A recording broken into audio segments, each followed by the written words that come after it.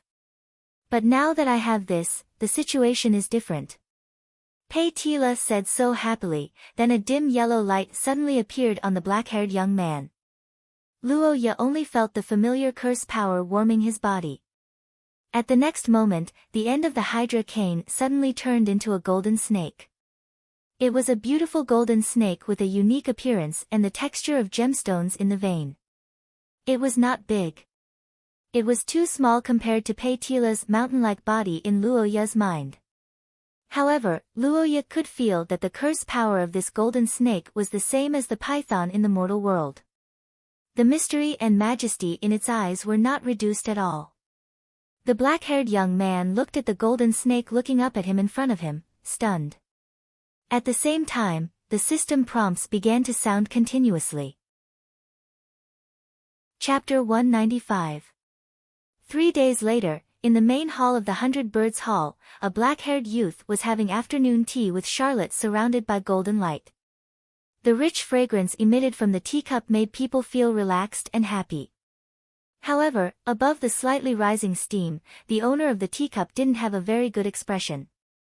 Luoya took a sip of tea and recalled the situation of the past 3 days. On the day he exchanged for the Hydra staff, Luoya and Pei Tila had a long chat. The ancient Earth Mother had asked about Luoya and Xia Luot and recommended her blessings. The Earth Mother was a god who controlled the earth and controlled the harvest in ancient times. At the same time, she also represented fertility and reproduction. She was the representative of the female gods. Therefore, in Pei Tila's view, reproduction was one of the most important things and needed to be strongly supported, especially in the case of Luoya. There was only one left in the family. How could that be? No, she had to give birth. She had to give birth. Not only that, she had to give birth more. After listening to Pei Tila's blessing for reproduction, Luoya felt that, in scientific terms, it was to promote ovulation in women and then give men strong reproductive abilities. With one complete receptor and one strong attack, pregnancy was only natural. Moreover, there was more than one. This blessing will have different effects depending on the race, bloodline, talent, and strength of the blessed person. According to Pei Tila's explanation, if this blessing for reproduction was applied to an old sow, it would probably be a domineering pig mother who could give birth to 10 treasures in one go. However, if it was applied to a human, it was naturally impossible. After all, the biological structure determined that it was impossible to give birth to so many children. Moreover, the more advanced the bloodline and talent, the more concentrated the blessing would be. Based on the bloodline of you and that little girl, twins should be the limit. Miss Pei Tila analyzed seriously and began to plan the postnatal arrangements for Luoya. The black-haired young man's eyebrows twitched and he hurriedly asked this great aunt to stop talking. Please, how old is Xia Luot? Why would she want to bear my child? Luo Ya's face turned red as she complained. Pei Tila, who was preparing to show his skills after so many years, was quite confused. Was that not the case? When you two are together, the smell of estrus is very strong. Isn't mating very normal? Her Excellency Queen walked in circles on the ground in confusion. Soon, she came to a realization. Then, she looked at Luoya with a gentle expression in her eyes. Child, it's all right. My blessings are specially for males. You don't have to feel inferior. You can do it, eh? Wait, what should I say? Who says I can't do it? I could have done it. I can do it very well. After listening to the two sentences, Luoya, who felt that something was wrong, blushed and hurriedly denied it. Under the comforting gaze of the world snake queen, he wished that he could take off his pants on the spot to prove his innocence.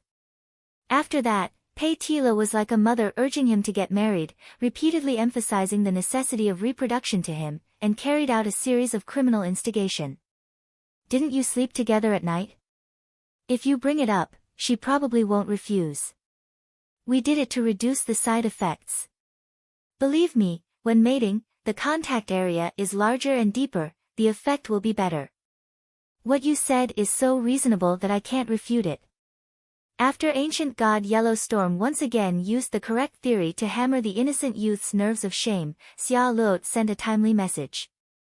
When Luoya saw this, he hurriedly rushed back to the manor to prepare for treatment, and also ended his meeting with Pei Tila. However, at that time, he didn't expect that the results of this consultation and treatment were not satisfactory. Over the past 3 days, Luoya met many high-level extraordinaries under the lead of Xia Luot. Among them, there were a few well-known conjurers. Among them, the most knowledgeable one was the itinerant scholar, Andrew Mara. Andrew Mara, Source Level 2, was already more than 100 years old this year. He was born in an ordinary family in the country of scholars. When he was young, there was nothing special about him. His grades in the academy were average. His original life trajectory should have been an ordinary civil servant in the country of scholars, but Andrew had some different interests and hobbies. He liked to travel. After going to school, Andrew didn't stay at home like other scholars. Instead, he began to travel to various countries to increase his knowledge. Since 100 years ago, he had been patrolling the periphery of the human world and excavating ruins. He had joined many famous adventurer groups and had constantly accumulated knowledge and gradually stood out. After returning to the academy, he had been invited by many teachers, but in the end, he chose to follow the leader of the adventurer group, Bruce, back to Rose. Andrew was a late bloomer. Roha wasn't surprised by this. As the saying goes, read 10,000 books and walk 10,000 miles. Andrew can be said to be the standard practitioner of this sentence. Those geniuses who stayed in the laboratory all day may have done the first one, but they didn't put it into practice. In the end, they didn't do anything. As a practitioner who relied on his life to obtain his talent and bloodline to fight for it, Luoya could be said to be on the same path as Andrew. He felt very close to this old man. As Bruce's aide, Andrew had watched Xia Luot grow up. The relationship between the two was like that of a grandfather and a grandson. Because of this, Andrew also had a good impression of Luoya. A good doctor-patient relationship was an advantage, but unfortunately, this advantage didn't translate into health this time. Child, there's something wrong with your situation. When the old man with a white beard spent 3 days studying Luoya inside out and said this conclusion, which seemed to be the subtext of, "You are hopeless," Luoya was a little dumbfounded. At the same time, Xia Luo was anxious. However, before the two of them could ask, Andrew had already explained. According to Andrew, Luoya's problem of life exhaustion was actually an ancient disease. Chapter 196. Good evening, Miss Xia Luot. It's been a while since we last met at Akat Mansion. Did your deal with your brother go well? Miss Ai Lizzie, it's been a while. You look great. It seems that even without Luoya's company, you can still sleep well. In a lavishly decorated banquet hall, a red-haired girl in a rose-colored dress and a silver-haired girl in a white dress were looking at each other with a friendly smile on their faces. They greeted each other warmly. Around them, amidst the clear but not frivolous music, men and women in luxurious clothes toasted each other while guests danced on the dance floor. It was a scene of joy and harmony. Today was a memorable day for Ruche. 100 years ago, the Austin Empire signed an armistice agreement with the Ruche Mercantile United Nations under the watch of the representative of the theocracy, Khat, officially recognizing Ruche as a country of equal diplomatic status. Without a doubt, this was a landmark victory recorded in the annals of history. It was the result of a century-long struggle by the people of Ruche. This day was known as Liberation Day. It was the biggest commemorative day in Ruche other than the National Day when the country was founded. On this festive day, the sudden visit of a distinguished guest made the people of Ruche celebrate. Lord Kha-Dia of the theocracy of Saint Maester, Khat, came to visit with his son to celebrate the festival with Ruche. He also brought along a group of retired military officers, all of whom were centenarians who had participated in the founding of Ruche. They were loyal allies who had fought in wars and shed blood. When the news came out, it could be said that the whole of Ruche was shaken. Since noon, when they entered the city gate was filled with crowds of people. The people wanted to see what their neighbor, who had contributed greatly to the founding of Ruche but had kept a low profile for 100 years, looked like. It couldn't be helped. The Akhat family was too mysterious. Before Luoya came, the Akhat family and Ruche had no connection except for the land. The 1,000-year-old aristocratic family and transcendent family were like a golden signboard that constantly attracted the attention of others. However, the Akhat family had always kept a low profile, so the onlookers were only here to watch the show. What they did not expect was that they would really see something this time. She was a girl as beautiful as the silver moon hanging in the sky on a full moon night. Her silver hair was soft and delicate as if it was glowing. Her skin was flawless like a work of art. Even the most expensive Zella red stone could not compare to her eyes. The moment she appeared in front of people, the sun in the sky seemed to lose its color, leaving only silence and thrill in people's hearts. Of course, this only applied to the commoners and the young nobles who fell in love at first sight. As for the others, they paid attention to different things.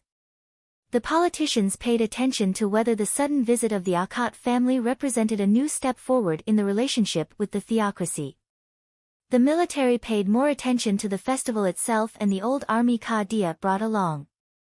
Bruce, who knew what was going on, paid attention to the thoughts of the other party's patriarch, Kha-Dia, while Xia Luot naturally competed with Ai Lizi.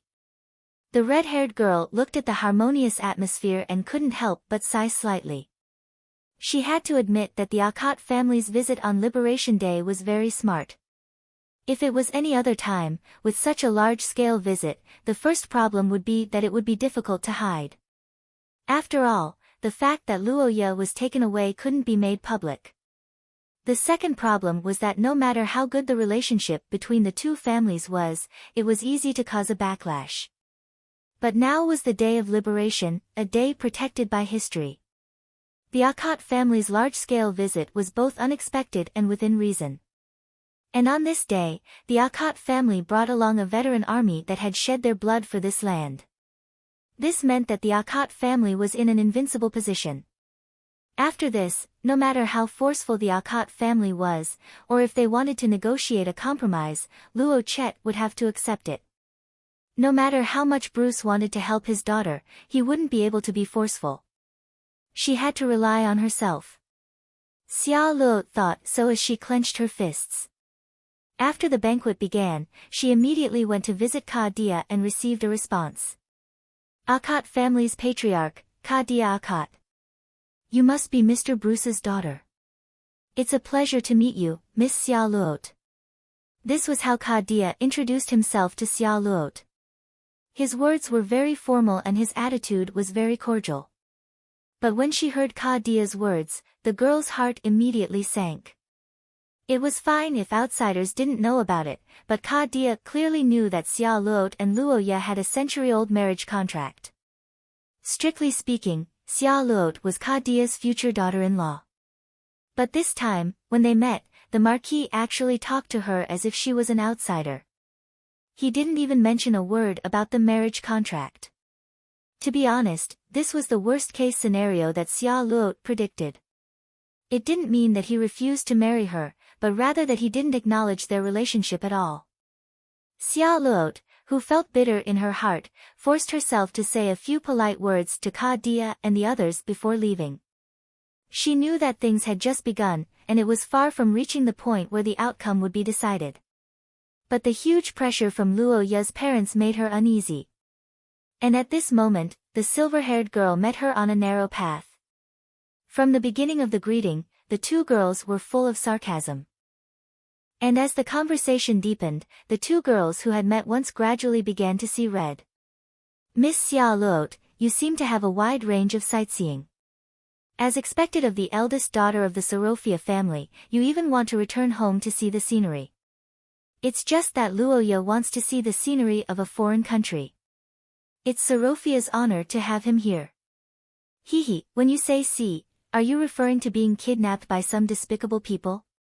Is this a unique custom of the French? Miss Ai Lizzie, please don't misunderstand. And in my opinion, isn't it despicable for some people to deliberately destroy the relationship between an engaged couple when they're not paying attention?" Xia Luot's emerald eyes sharpened, and Ai Lizzie's crimson eyes shrank. The two looked at each other, and the laughter in their ears seemed to be getting further and further away. After a long silence, the silver-haired girl finally spoke again. "Xia Luot, do you think you can do whatever you want? Do you think I'm weak in front of you? You have a chance, but it's only because I never took the initiative to attack before you came. This is my last warning. Return my brother to me immediately." Chapter 197. Rose's Council Hall was a new wonder building with only 100 years of history. The construction of the entire council hall cost millions of gold coins, which was the most expensive in all countries, and it was famous for two things. First, it covered a large area and even had a racetrack. Second, the banquet hall could be stargazed. The Sorofia family had a unique advantage in divination and prophecy, and these two were more or less related to astrology. Therefore, stargazing in the Rose area was an elegant thing, and it was also a common activity between couples. It was like a step before a confession. Xia Luot took Luoya to stargazing to some extent for this purpose. But tonight, the black-haired boy didn't watch the stars with the young lady, but enjoyed the night breeze on the balcony of the 100 Birds Hall. Looking at the tall and majestic building in the city center and listening to the noise of the revelers in the distant streets, Luoya couldn't help but sigh slightly. He picked up the small wine jug on the table beside him and took a sip. Well, it was quite sweet. Tasting the specialty Pamela wine that Akot brought back, Luoya's mood calmed down a little. He was alone tonight, naturally, not because he was neglected or abused by Xia Luot. In fact, the young lady wanted to attend the banquet with him, but after thinking about it again and again, Luoya refused. There was no other reason except that Luoya's appearance could easily aggravate the conflict. If it was only Ai Lizzie who came to pick him up, then, as the acting lord, Luoya wouldn't have to worry at all. But this time, it was Luoya's father, Ka Dia, who led the team. Luoya couldn't do it. In terms of relationship, Ka Dia was Luoya's father, and he was someone he had to respect. He was also the head of the family when he was a minor. In terms of status, Ka Dia was also a real marquis, which was much higher than Luoya, who was just an acting marquis. If Luoya showed up now, Ka Dia told him to go home immediately.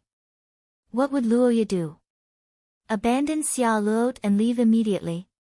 Or did he defy his father's orders and insist on staying? It was obvious that neither option was good, so Luoya decided to hide.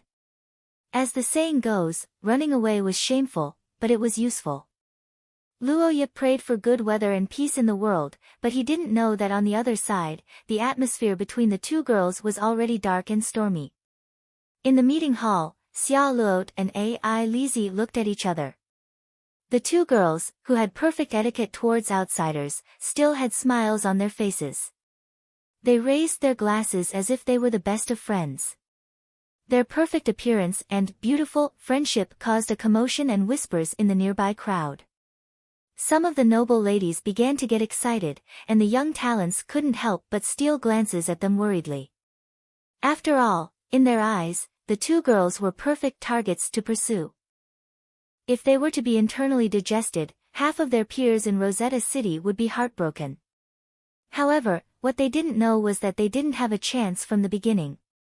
The two girls weren't just affectionate on the surface, but there was a murderous intent hidden under their smiles. Xia Luot, do you think you can get elder brother just because you took him away from Akat Hill? Ha, your final struggle will only embarrass yourself even more. Whether it's a final struggle or a revival from the dead, these are still undetermined. But Miss Ai Lizi, no matter how Luoya and I are, we are still engaged, but you don't seem to be the same, do you? The reddish-brown-haired girl smiled and shook her wine glass. She raised her head and looked at Ai Lizi's narrowed eyes and asked. You're just Luoya's adopted sister who isn't related by blood. Aren't you being too nosy? My love for elder brother is eternal. What does it matter if we aren't related by blood? It's just right, isn't it? Sure enough, your goal isn't as simple as brother and sister. But unfortunately, in my eyes, you're not a threat. The reddish-brown-haired girl nodded in understanding, and said lightly in front of Ai Lizi who was frowning. Your relationship with Luoya is indeed deep. It's accumulated over the years. I can't compare, but unfortunately, you don't understand love. You're on the wrong path.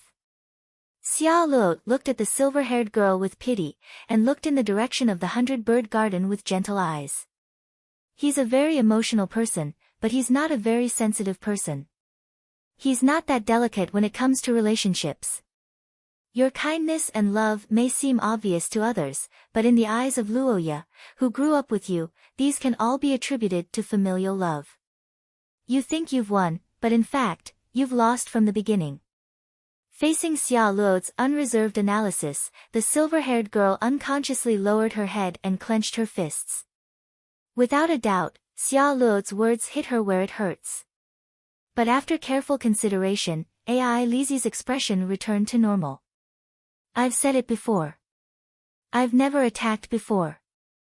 No, that's why it doesn't matter what you do now. It does. Ai Lizi calmly and decisively denied Xia Luot's assertion. She looked up at the silver moon in the sky, and her eyes shone brightly. 3 times. What? Elder brother missed me at least 3 times when you took him away, and he couldn't help but say it at least once.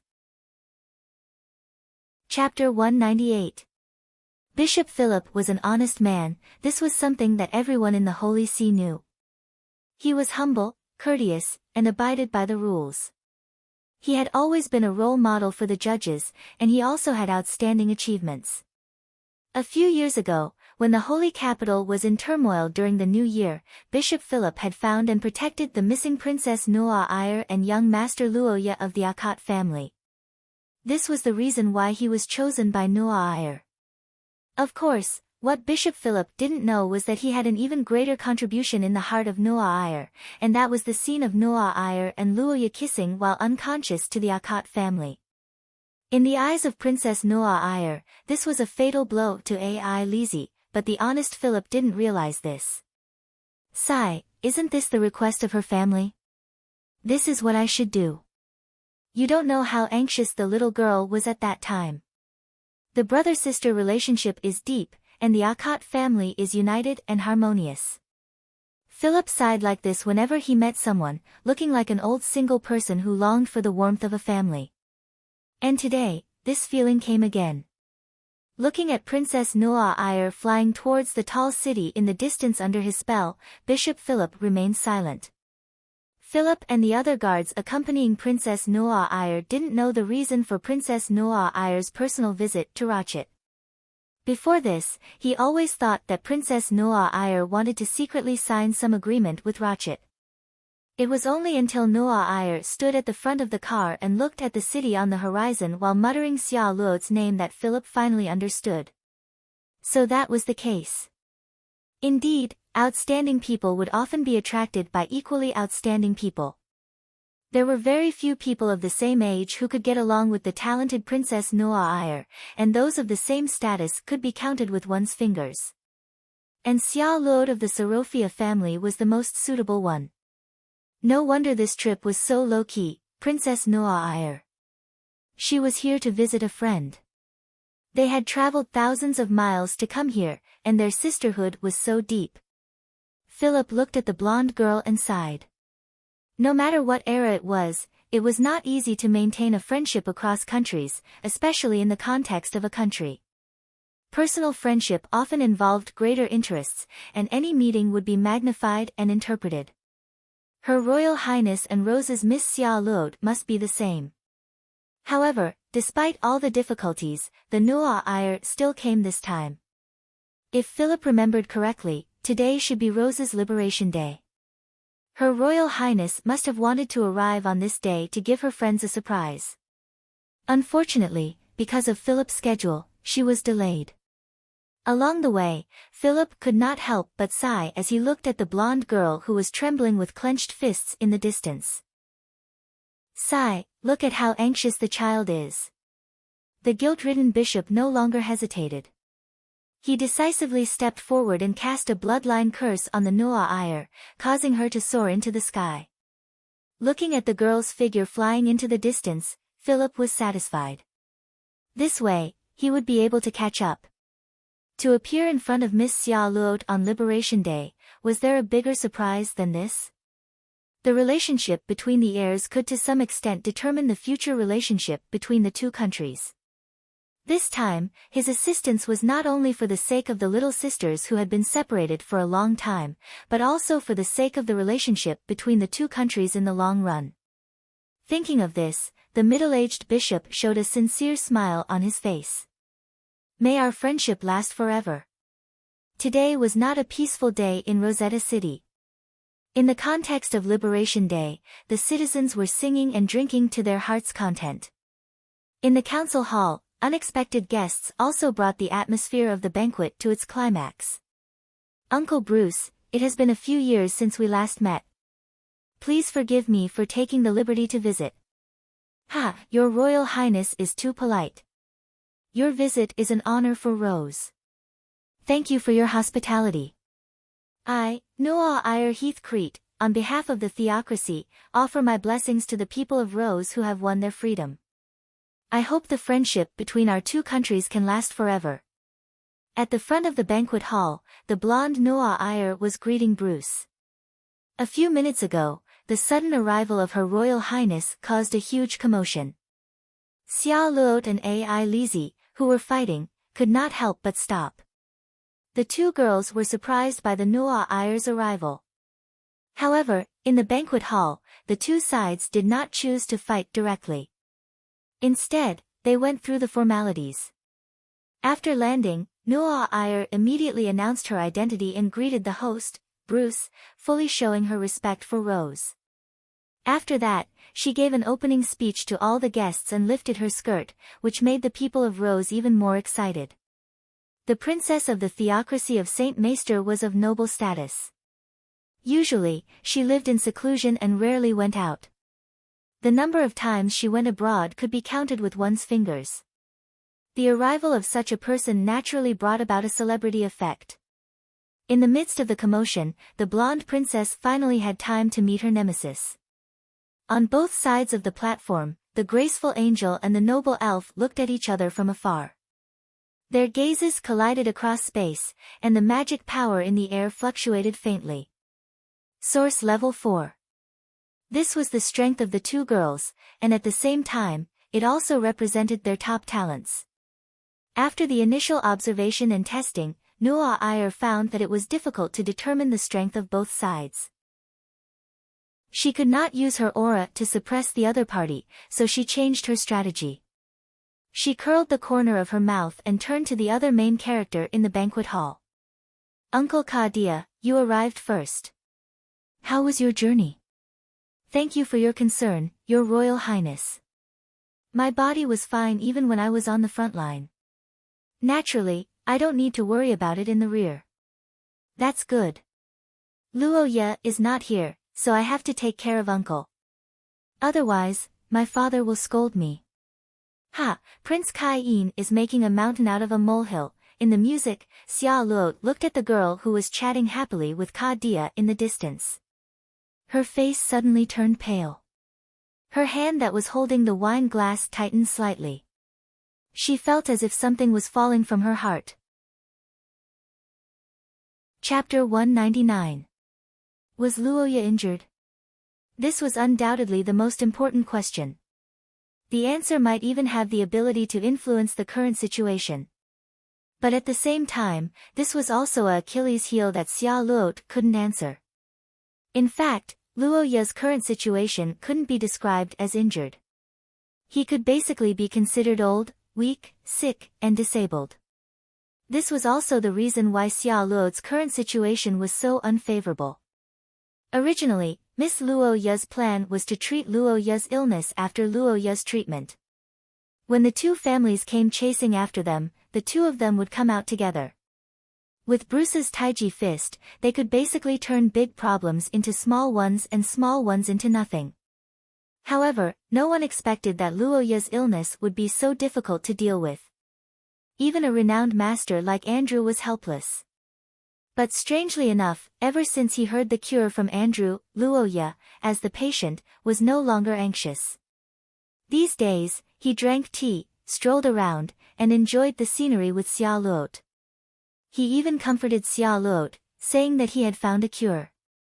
Miss Luoya's worried fiancé was very touched by Luoya's words, but she also knew that it was impossible. The tree of life was gone, so where could Luoya find a cure? As for the special bloodline that had almost unlimited vitality, Luoya was always together with Xia Luo. The young lady had never seen him take the initiative to contact anyone. Could it be that this bloodline that was 1 in a million could come to him on its own accord?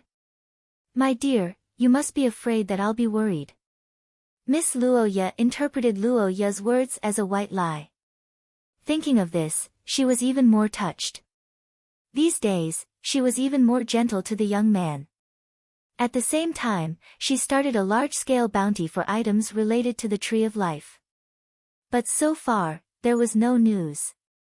Luoya's injury has healed, but the curse's side effects are still ongoing. Xia Luo pondered for a long time before revealing the truth. Noa Iyer raised her eyebrows and instinctively attributed the side effects to Gulandair. Her Royal Highness thought so and put the blame on the huge skeleton that was still in a state of autism. On the other side, Ai Lizzie heard Xia Luo's words and heaved a sigh of relief.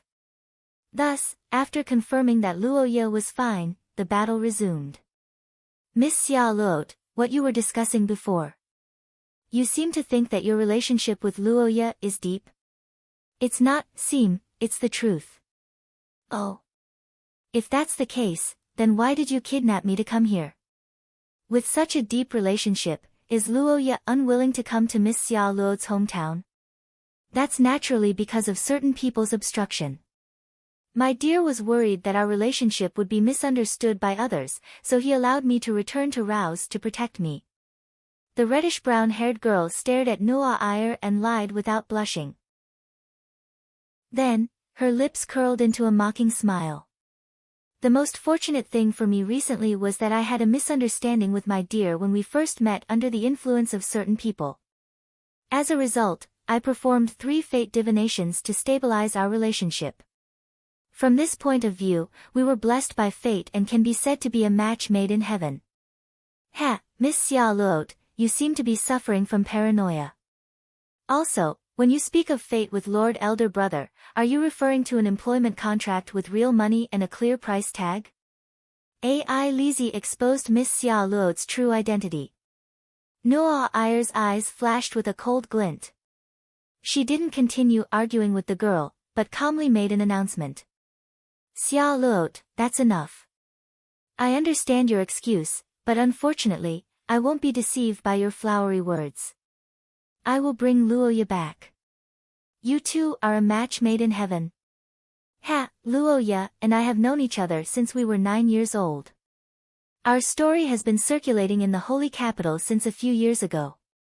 I'm afraid you haven't even heard of his name when we were together in life and death. He is mine. He has always been mine. He is now, and he will be mine in the future. Charlotte's tone was like a fuse that ignited the anger in Noelle's heart that had been suppressed for a long time. It was on the verge of exploding. Charlotte's tone was like a calm fuse that ignited the anger in Noelle's heart. Then, what if I don't give it to you? Facing the angel's declaration, the red-haired girl replied. She took a step forward, and a spell began to secretly rise. In the past, Xia Luot might not have been Noah Ayer's match. However, in the journey of the historical fragment, Miss Xia Luot had gained more than Luoya. She had already broken through the limit of Source Level 5 and advanced to Source Level 4. Now that she had inherited her ancestors' legacy, she wouldn't allow herself to be inferior to her love rival. Moreover, another discovery made the girl's gaze sharpen. Miss Noah Ayer, has no one ever told you that you're strange? What? From your tone, you seem to treat Luoya as your possession. I can't ignore that. Xia Luot narrowed her eyes and stared into Noah Ayer's azure eyes. She calmly spoke. Although it's fine as a ruler, in terms of love, Miss Noah Ayer wouldn't be a tyrant, right? Chapter 200. Luoya, Akut, had a nightmare. The world in the dream was chaotic and dark, like a vast sea without a sun. Luoya walked on this sea, his heart full of helplessness and confusion. Unlike when he went to see Gulan Daer and Pei Tila, in this dream, Luoya's self-awareness was clearer, and there was no delayed numbness. However, this did not mean that he had a good experience this time. In fact, it was even worse. The ancient god's guidance blurred his consciousness. In some ways, this was actually a kind of protection for him.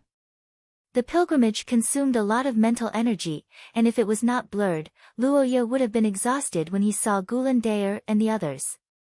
Standing in the darkness, Luoya's mind began to work slowly. He did not know what was going on, but he vaguely felt that there was a familiar aura here. It was under his feet. In the deep sea, there was a bone-chilling aura of frozen earth. That aura seemed to be active, calling for Luoya to come closer. After thinking for a while, the black-haired youth looked around and dived to the bottom of the sea without finding anything. There was no suffocating feeling in the dark bottom of the sea. A faint light appeared in Luoya's eyes. It was a blue dot in the bottom of the sea, a frost that was emitting light. As Luoya approached, the light began to move. It jumped, as if it was attracted, and floated into Luoya's embrace. It was a joy like a swallow returning to its nest. Even without any communication, Luoya could feel it. After the frost entered his body, Luoya, who was floating in the water, began to emit an icy blue light that illuminated the surroundings.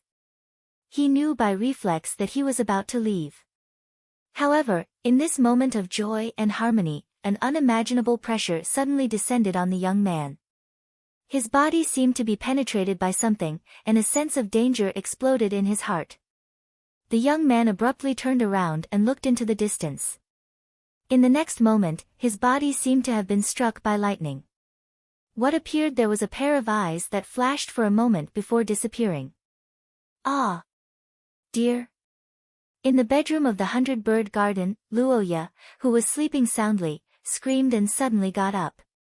He gasped for breath, and a layer of sweat appeared on his forehead and back. This appearance of waking up from a nightmare frightened the girl in pajamas beside him.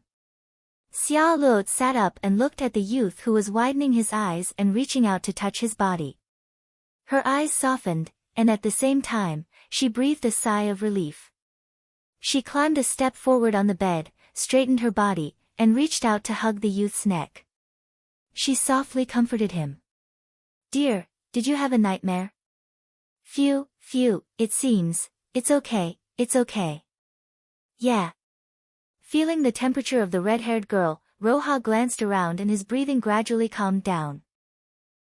Charlotte looked at the boy and her desire to protect him increased. She couldn't help but hold him tighter.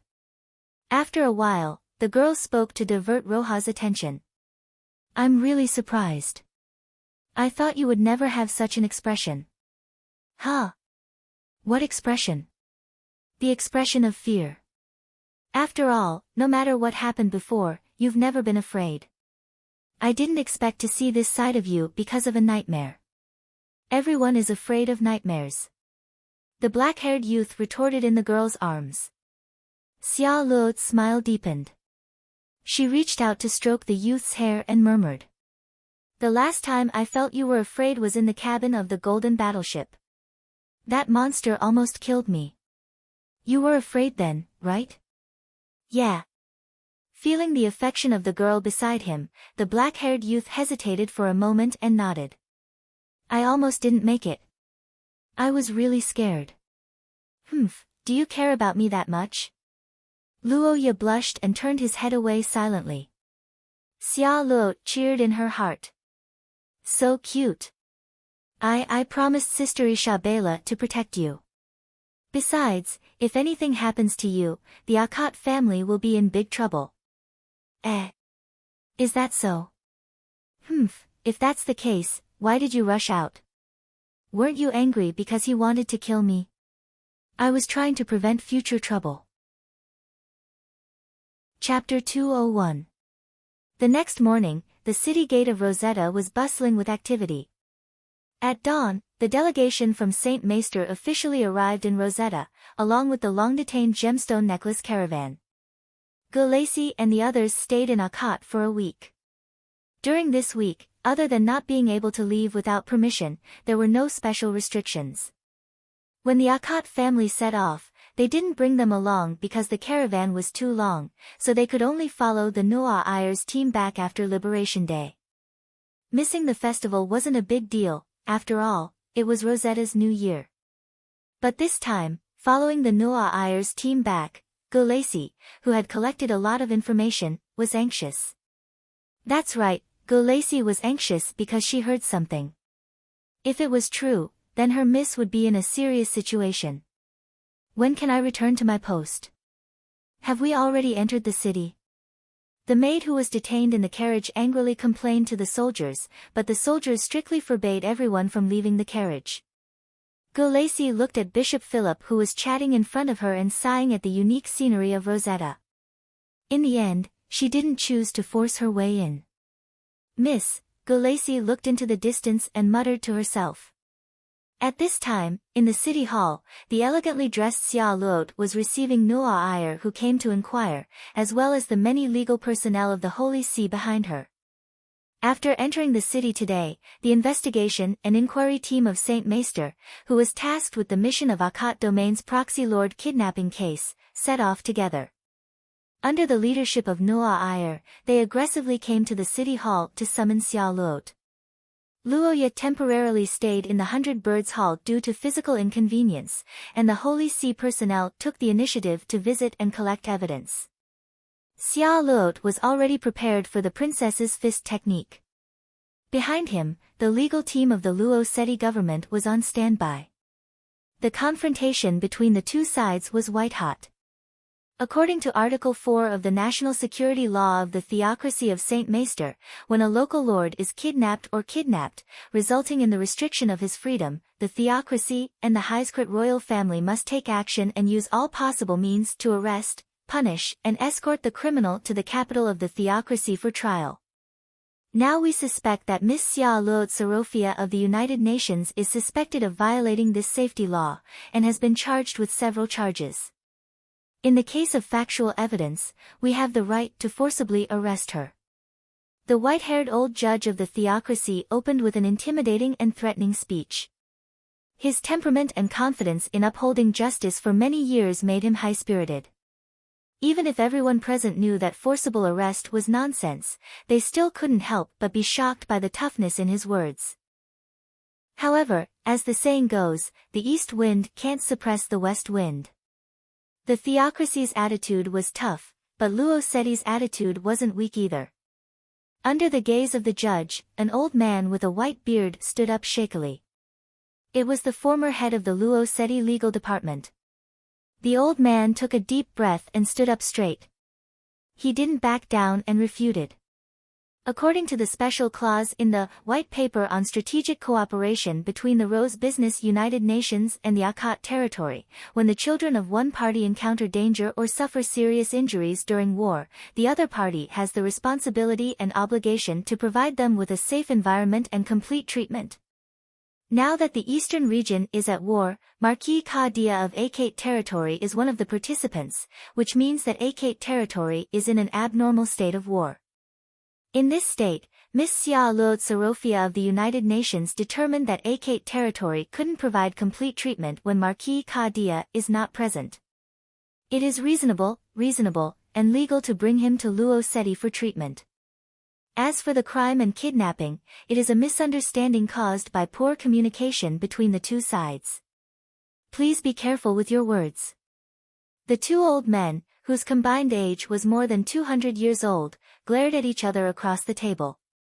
Their four eyes were like light bulbs, and after the one who took the lead rushed forward, the support personnel and assistants at the back also began to do their best. The so-called White Paper on Strategic Cooperation between the Rose Commercial United Nations and the Akat Territory is just a private agreement signed between the local feudal lord and a foreign country. It has no legal effect on the Saint Maester theocracy. The national security law is much higher than it. According to the Third Agreement of Human Countries, the local law is the priority to adjudicate the private disputes between the local lords. The strategic agreements between the territories have discretion. The Luoya Akat incident this time is an international incident that affects the stability of the theocracy of Saint Maester and the authority of Nu'a Iyer Princess Heidi Crit. It cannot be defined as a private matter between the lords. Please do not mislead the public. A fierce confrontation took place in the legal office. The two sides involved were the top legal talents of the two countries. For a time, the laws were flying everywhere. Books after books were flipped. The laws of the theocracy of Saint Maester, the laws of Akat Territory, the laws of the United Nations of Saint Maester, and even the Strategic Alliance and the Human Common Agreement were used as cannonballs. The Chief Justice of the Theocracy, Koster, and the former legal officer of the United Nations of Saint Maester, Karu, were arguing tit for tat. They refuted each other and gradually became angry. One was gnashing his teeth, while the other was glaring. In a situation where they were evenly matched, the two sides were no longer just trying to get a man for their little mistress. This battle gradually evolved into a direct confrontation between the legal system of the theocracy of Saint Maester and the legal system of the United Nations of Saint Maester and the legal system of the United Nations of Saint Maester. If they lost, not only would Xia Luot and Nu'a Iyer be dissatisfied, they would also be unable to raise their heads in front of the other side in the future. For 3 hours, neither side had the upper hand in the war of words. Although the investigation team of the Nu'a Iyer was attacking, whether it was the crime of Xia Luot or the possible violation of the law, they could not be established under the cover of the United Nations of Saint Maester. The reddish-brown-haired girl took a sip of tea. She was not surprised by this result. In fact, she had put in a lot of effort for this day. Everyone on the United Nations of Saint Maester was an experienced defense expert. The former legal officer, Karu, was personally invited by Bruce. How could they lose? The condition for the establishment of a restriction of personal freedom is that the person being restricted has the will to move freely. During the journey of Miss Xia Luot and young Master Luoya Akat, we have strictly consulted their will. We even carried out activities such as stargazing and other entertainment activities. There is no doubt that this does not meet the definition of a kidnapping. After another round of debate, the theocracy of Saint Maester still did not make any progress. Chief Justice Koster turned his head to look at the princess sitting behind him. His eyes moved slightly as he nodded. I see. Then we will temporarily put aside the criminal complaint of Xia Luot. Next, we will inquire about the marriage between Xia Luot and Luoya Akat. As soon as the Chief Justice said this, the hall fell into silence. The legal personnel on the United Nations of St. Maester's side looked at each other and gradually relaxed. There was no other reason other than the fact that although marriage contracts were formulated based on the marriage laws of various countries, they were basically at the edge of the law. Generally speaking, there wouldn't be any problems. Under the circumstances where Charlotte wasn't convicted, it was almost impossible to overturn it. If asked, it would be resolute in fulfilling it. The most difficult moment had passed. It seemed that the United Nations of St. Maester needed to rest and adjust. With this thought in mind, the legal personnel who had been fighting for a few hours heaved a sigh of relief. It was almost noon. After working for so long, some of them were already thinking about lunch. In the midst of this silence, Chief Justice Coster asked in a clear voice. Chapter 202. Luoya was a little worried when he heard that Ai Lizi had taken on the task of curing the life exhaustion. After all, in his heart, Ai Lizi was still a girl who needed protection. She had never shown her extraordinary power in front of Luoya. Oh, no, she had shown it before. Occasionally, the girl would lean on him and do maintenance on the ancient books when he was reading. This was probably the time when Ai Lizi showed her curse to Luoya the most. But the problem was that this curse could be used as low as source rank 6, so he couldn't see its level at all. Because of this, Luoya didn't leave everything to Ai Lizi. Instead, he called Old Man Andrew and asked him to see if Ai Lizi's bloodline talisman met the requirements. When the white-haired Old Man Andrew walked through the door and looked at Ai Lizi beside the boy, Luoya's heart couldn't help but jump. But in the next moment, Andrew's old eyes widened. What's going on? Can it really be found? Is this possible? The old man who had lived for more than 100 years and had never seen such a special bloodline used a curse to stare at Ai Lizi carefully. He found that the life energy in the girl's body was far beyond that of an ordinary person. Seeing this, Andrew breathed a sigh of relief and had an expression of gratitude. Luoya could be saved. Not only was Luoya happy, but the experts who had been thinking about how to save him were also happy. One must know that the Akat family had already arrived in Rosetta City. Andrew and the others were under a lot of pressure. They scratched their ears and cheeks every day, trying to figure out how to cure him. But unfortunately, going bald couldn't solve the problem. It could only reflect the light in front of the problem. When Old Man Andrew was young, he didn't work, so his white hair was still elegant and thick. But his beard couldn't stand it anymore. Every day, when he thought about problems, he would stroke his beard. Whenever there was a problem, he would use force. In the past 2 days, he had pulled out more than 20 hairs. So when he saw Ai Lizi, he was as excited as seeing a relative. Child, your situation should meet the standard. Don't be nervous. Can you materialize your life force?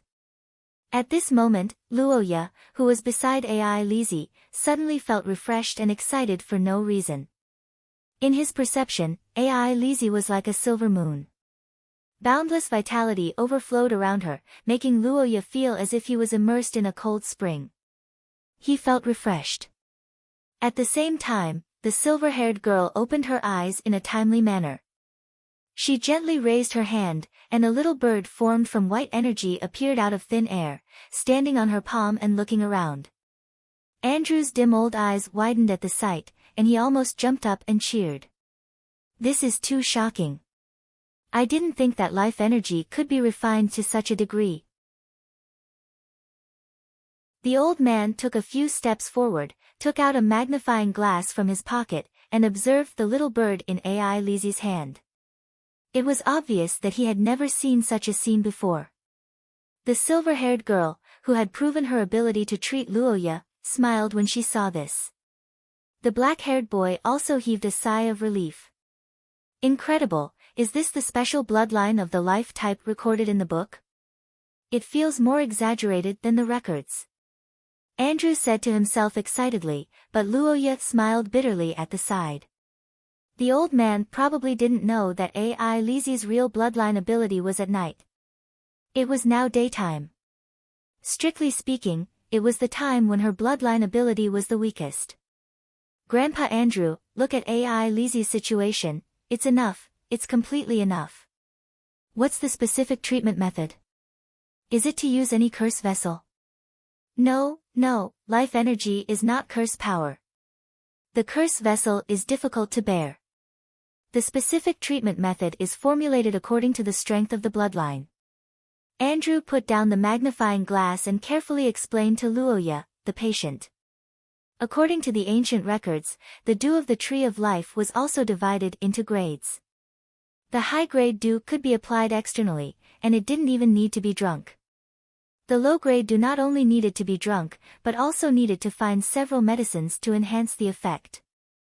However, as the saying goes, every medicine has its own side effect. No matter how the treatment was done, there would be side effects if the dosage was wrong. What are the side effects if the dosage is too high? Ugh, about this, Andrew, who was asked this question, looked a little hesitant. He glanced at Ai Lizi, who was also looking at him curiously. After struggling for a long time, he felt that he should explain it clearly. Life energy is the basic power of creatures. There is not much side effect if there is too much. It's just, energetic, especially energetic. Does it mean that you can't sleep at night? Luoya asked tentatively. Andrew was embarrassed when he heard the words. It's true that you can't sleep, but it's not that kind of insomnia. Too much life energy, will greatly stimulate the reproductive function and desire of creatures. In fact, the density of animals near the tree of life is very high, and they will consciously act as the guardians of the tree of life. It should be the reason why it is conducive to the reproduction of creatures. As for the treatment of the special bloodline, the principle should be similar. The old man's voice echoed in the room. Luoya couldn't help but feel embarrassed when he heard this explanation. On the other side, the silver-haired girl suddenly widened her eyes. Her crimson pupils emitted light, and she looked at the young man on the side deeply. Then, she immediately lowered her head to cover it up, and her eyes flickered. This, Master Andrew, as long as it's not too much, it should be fine, right? Indeed, what I said should be the case of excess. As long as you control it carefully, it should not be so serious. How should I do it specifically? It's not written in this record, but it doesn't matter. We can try it. There are only a few methods. Chapter 203. Xia Luot Sorofia had never thought that she would one day encounter such a huge problem. According to the marriage law of the Russian Merchant Union, there is indeed no problem with the two parties entering into a marriage contract. However, according to the marriage law of the Saint Mestre theocracy, the longest marriage contract signed by the nobles of the theocracy is 150 years, and it must be within 3 generations.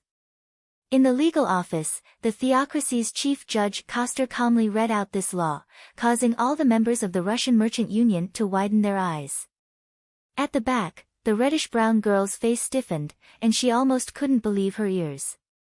As of now, Xia Luot and Luoya's marriage contract had only been signed for a little over 100 years, and it was still far from the 150 years limit. However, that wasn't the main point. It was the so-called, within 3 generations. Back then, Lord Bran Akkad of Akkad, who was also Luoya's grandfather, was only in his 20s when he helped the Russian Merchant Union to establish the kingdom. At that time, the head of the Sorofia family, Dindit Sorofia, was almost 60 years old, more than 30 years older than Bran. Although in this world, extraordinaries in their 50s were considered to be in their prime, it was obvious that they weren't from the same generation. When the marriage contract was signed, Dindit's daughter was already in her 40s and was already married. Naturally, he didn't want to marry off his daughter, but rather his granddaughter.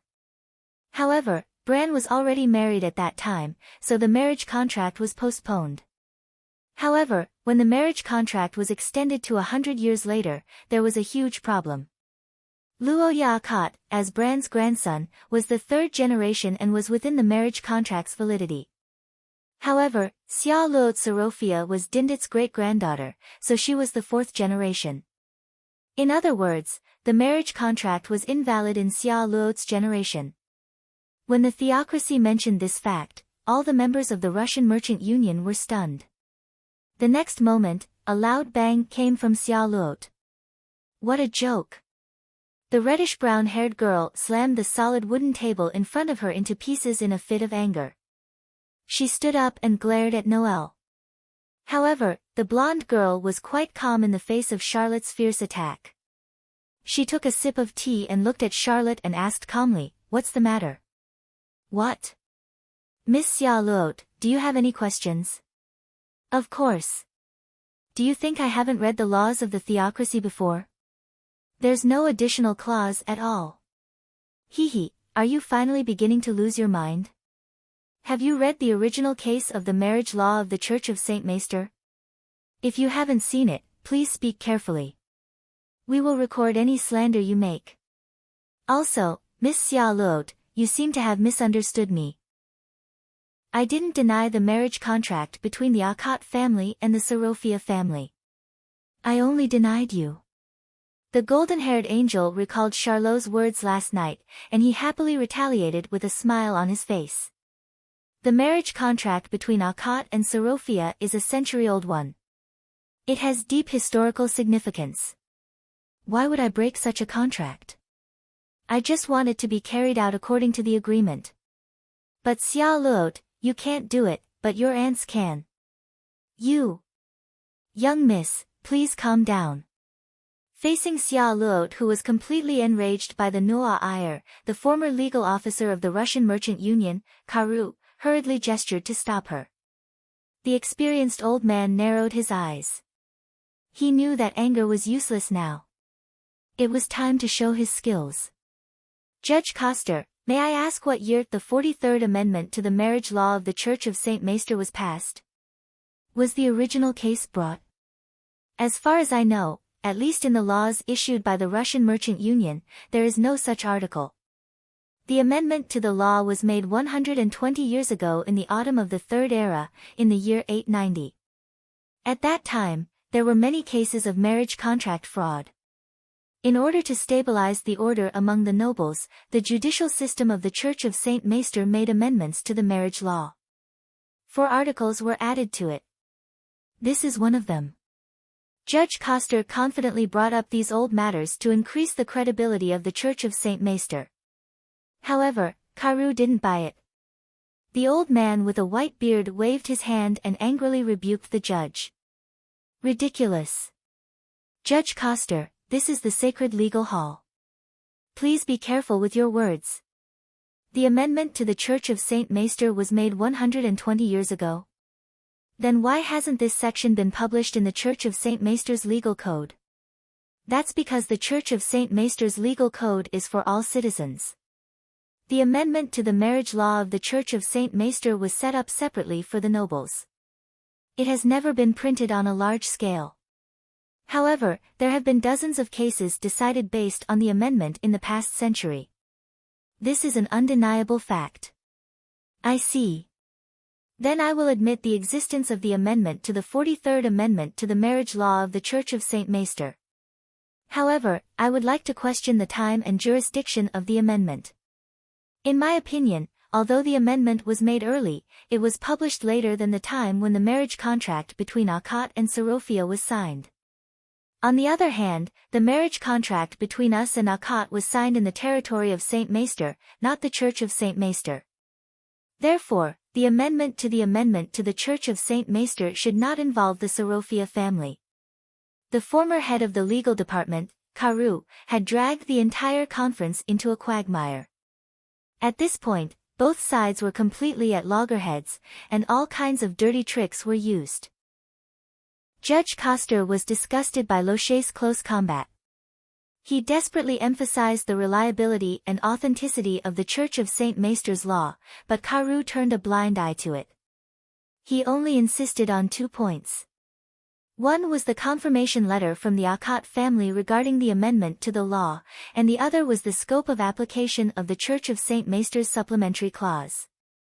A fierce battle unfolded in the legal hall.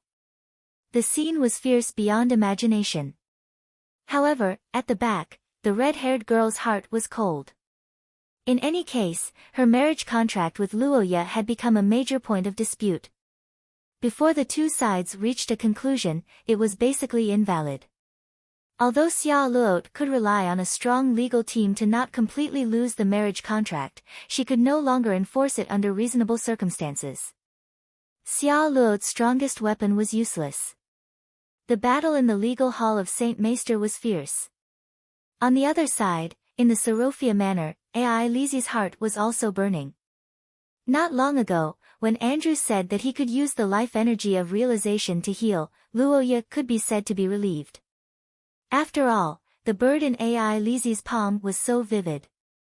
When it first appeared, it even made Luoya's body faintly resonate with it. At first glance, it was obvious that the effect was significant.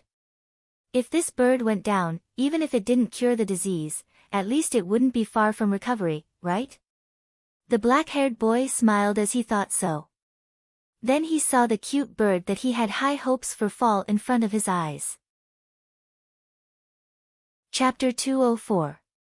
In the council hall, the confrontation between Xia Luot Sorofia and Noah Iyer Heathcrete had entered the intermission. Due to the intense confrontation in the second half of the morning, the tension between the legal team and the Inquisition team was very strong. Therefore, the plan to have lunch together was temporarily cancelled. However, as VIPs, Noah Iyer and Xia Luot's lunch couldn't be cancelled. No matter how fierce the fight was in the legal office, the nobles had to abide by the etiquette, especially when it came to a state guest like Noel who came to congratulate them. They had to be courteous to send them off. Therefore, this noon, Xia Luot must hold her nose and sit with Noah Iyer, even if she couldn't wait for the woman opposite her to disappear immediately. The same situation applied to Noah Iyer. Miss Angel also had to be polite and respectful, even if she wanted to beat Xia Luot up. The two young ladies with fake smiles on their faces began their lunch. From a certain point of view, this lunch could be considered peaceful. After all, both sides were very restrained. However, there was no lack of soft knives and verbal sparring. Miss Noah Iyer, what do you think of this wine? It's okay, but the sweetness is too strong. As expected, the taste of the Rose region doesn't suit me. It's just like the owner of this wine is called Pamela wine. It's a specialty from the southern mountains of Akkad. Xia Luot added with a smile. As soon as the words left her mouth, the blonde girl's body stiffened. After a moment of silence, Miss Angel picked up the wine glass and took another sip. If you taste it carefully, it's not bad. Although Akkad is close to the Rose region, the taste isn't that extreme. It's just like its owner. In the face of the princess' 180-degree change in expression and the classic double standards, Charlotte was speechless. She thought for a while before readjusting her state of mind. She looked at the wine glass and said faintly, "This is a good wine that I tasted with my dear on my way back. It's very suitable for the taste of the Rose people. It's as sweet as our fateful love. I've decided to make it one of our business partners and promote it as a new summer product in various countries." Huh? Miss Xia Luot, what are you talking about? Are you talking in your sleep? I'm not used to it. Facing Xia Luot's public display of affection, Noah Iyer raised her eyebrows and sneered. No way, Miss Xia Luot, you don't think that it's yours just because you found it, right? Let me tell you a fact. Akkad's first business partner is Heathcliff, and it will always be Heathcliff. Our two families have signed countless contracts. As a specialty wine produced in Akkad and produced in the St. Maester theocracy, it can only represent the common fruit of our two families. There's no need to trouble Sorofia Chamber of Commerce with the promotion. Just leave it to the Vatican. After all, this is also a specialty of the Saint Maester theocracy. Your Highness Noah Iyer, you don't seem to understand the principle of business priority, but you still understand the principle of first come first serve, right? I think you need to respect this principle of fairness based on time, especially for contracts that are 100 years in advance. Miss Xia Luot, I think I've made it clear enough. I acknowledge the marriage contract signed in Akkad. It's just that the scope of the marriage contract does not include you. Please don't use your identity as Luo Ye's fiancé to flatter yourself. On the dining table, there was a crisp sound of a knife hitting the bottom of the table. Charlotte, who had been poked in her sore spot, was furious. However, she was forcefully suppressing her anger. On the other hand, Miss Angel, who was sitting opposite her, appeared calm and composed. By the way, Miss Noah Iyer, do you know? Honey, you like to hug something when you're sleeping. Xia Luot, who thought of something, suddenly narrowed her eyes and explained to Noah Iyer with a smile. Her bright smile was even colder than the cold light of a sword. It should be because she subconsciously lacks a sense of security. After all, my dear seems to have a lot on her mind. Every time she hugs me, I feel very warm, so warm that I hesitate to continue sleeping. However, I don't think Miss Noah Iyer has experienced this before. I'm sorry, I said something you don't understand. Xia Luot. The golden-haired girl gritted her teeth as the young miss showed off. She took a few deep breaths to calm her emotions and also revealed a smile on her face. By the way, I remember that year in the holy capital, Luo Ye and I formed a guardian relationship with Uncle Ka Dia and grandfather in front of thousands of people. Since ancient times, the approval of one's family has been an important factor in love. Speaking of which, Miss Xia Luot, your relationship seems to have never received the blessings of your elders. This is really regrettable. Noah Iyer's words made the brown-haired girl's expression turn ugly. After a round of insulting each other, the two of them glared at each other and were so angry that they couldn't eat. In this silence, Xia Luot's maid suddenly stepped forward and leaned over to whisper in her ear. It was news from Andrew. After giving guidance to Ai Lizzie and Luo Ye, Grandpa naturally wanted to inform Xia Luot of the good news of Luo Ye's recovery. After all, Luo Ye's recovery would give Luo Chet more confidence in the negotiations. Ai Lizzie is actually a life force type bloodline possessor. When Xia Luot heard this news, she couldn't help but be surprised. She finally understood why Luo Ye was so calm for so long. I see. I didn't expect it to be Ai Lizzie. By the way, how are they going to treat her? Grandpa Andrew said it's a body fluid therapy. Chapter 205. Do you want to keep Ai Lizzie by your side forever? Luo Ye could answer this question without hesitation. Yes, he really wanted to, but he couldn't say it. No matter what, Luo Ye was Ai Lizzie's older brother. In his position, he shouldn't restrict Ai Lizzie's development, but encourage her to explore more. After all, the world was huge, and there were many wonderful things waiting for others to discover. But people were selfish, and Luo Ye was no different. The desire to keep Ai Lizzie by his side every day did exist, and when Ai Lizzie asked him to choose, he couldn't control his thoughts, especially after Ai Lizzie's series of ambushes made him dizzy. Looking at the girl who was looking at him affectionately, Luo Ye knew that it was probably because of her recent experience of being kidnapped, or Xia Luot's words that provoked Ai Lizzie, causing her to go berserk. But looking at the girl's tender red eyes, Luo Ye couldn't refuse her no matter what. Ai Lizzie's beauty was soul-stirring. Although Luo Ye could get used to this soul-stirring, when she revealed an expression that was different from before, his defenses would be easily broken through. Yes. After hesitating for a long time, the black-haired boy still said something that he shouldn't have said. After hearing Luo Ye's answer, Ai Lizzie was so excited that her body trembled. She hugged her lover in front of her with so much force that Luo Ye felt a little pain, but it also made him slightly sober. I understand, big brother as well. You want to be with AI Lizzie forever. The silver-haired girl said this in Luoya's ear. Her emotions were about to go out of control, but Luoya, who had slightly regained his senses, pressed down on her shoulder, and forcefully pinched between his eyebrows to bring the topic back to the topic at hand. What else? Big brother, do you want to make me cry? Or do you want me to bleed and get hurt?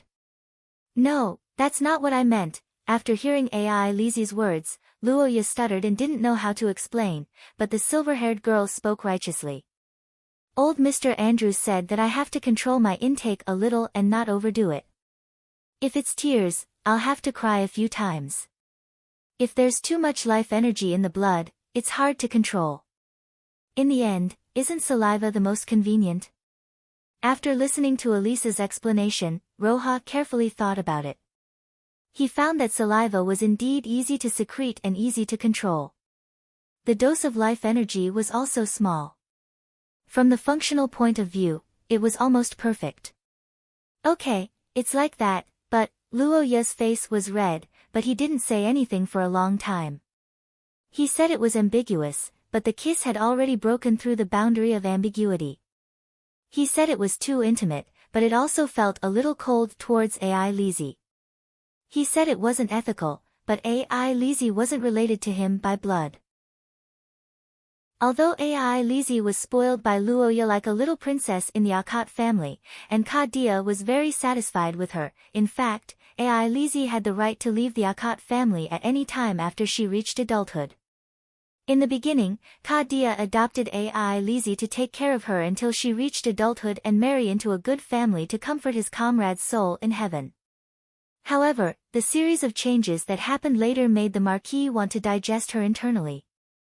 Of course, it wasn't certain whether it was Luoya digesting AI Lizzie or AI Lizzie digesting Luoya. Elder brother, it seems that you still don't have a clear understanding of your situation.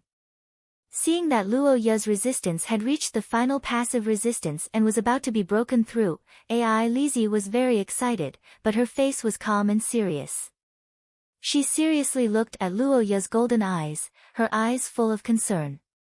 Your current situation has already reached such a serious point, do you still want to hold on to those meaningless feelings of shame? It's just a kiss, compared to your body, which is more important, elder brother, don't you know? Under the attack of AI Lizzie as a medical personnel, the patient Luoya was speechless for a moment. The young boy carefully thought along the girl's line of thought, and realized that as a girl, AI Lizzie wasn't shy, as a man, he really shouldn't be shy. So that's how it is, I understand. Luoya nodded as if accepting his fate, and AI Lizzie, who had successfully fooled her elder brother, also smiled. She raised her hand and poured a glass of wine, downing it in one gulp, and fed Luoya again in the same way. However, behind Luoya's back, AI Lizzie's hand flashed with a pale white light. Pamela wine was mainly sweet, and due to the brewing process of this world, the alcohol content of the wine itself wasn't high. However, after drinking several glasses of wine with life energy, Luoya still felt a little strange. Head, very head, it's not the kind of head that bubbles come from the stomach, but the feeling of heat rushing through the body, the other feeling is the brain. He doesn't know if it's because of the wine and the energy complementing each other, but Roha vaguely felt a little bit. AI Lizzie, stop, I'm a little dizzy, and I don't know why, but I feel very hot. Realizing that the situation was getting worse, Luoya hurriedly called for a stop. Hearing this, the silver-haired girl raised her body meekly and hugged Luoya, but the hand behind his back increased the output of life energy in one go. Wine, ambiguous intimacy, excessive life energy, all the factors had come together one by one under AI Lizzie's plan, and under the effect of this combination, Luoya's breathing began to become heavier and heavier, and the various side effects began to become more and more obvious. Wait. What's going on? Why is blood congested? It's just a few mouthfuls of wine, no matter what, isn't this too much? Luoya, who noticed the reaction, panicked. He widened his eyes and his face flushed red, trying to hide it, but what he didn't know was that AI Lizzie wasn't a pure little white rabbit, but a big bad wolf that had set its sights on its prey. How could she let go of this opportunity? Big brother, what's wrong? Realizing that it was already the final moment, the girl with a smile on her face pretended not to notice and asked. Then, she looked down and slightly widened her eyes. After hesitating for a while, the girl bent down and whispered in Luo Ye's ear with a seductive fragrance. Chapter 206. When the blonde angel rushed into the door, she saw AI Lizzie's body sticking to Luo Ye's body. When she saw that she was about to finish the last step and eat the dessert, she was a little upset and angry. I'm fighting with Xia Luo in the front, and you're painting green paint on my crown? AI Lizzie, don't you dare. The moment she shouted this sentence, the light wings behind Noah Iyer were already shining brightly. Her Royal Highness Princess chose to attack directly in anger. The bright light turned into a dozen golden chains, shooting at the silver-haired girl like arrows. At the same time, Xia Luo also attacked.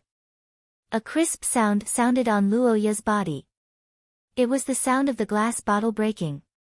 It was also the sound of Xia Luo's main battle curse vessel coming out of the cage. The golden soul, which stabilized Luo Ye's injury, responded to the master's curse power at this moment and bloomed with light.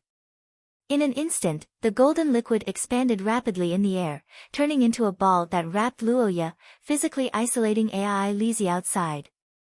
On the other side, the reddish-brown-haired girl had reached out and stroked the ring. Gem trigger. A voice with anger sounded. The gorgeous trigger curse vessel reappeared in Xia Luo's hand after many days. The anger in the girl's heart now was no less than that of Noah Iyer.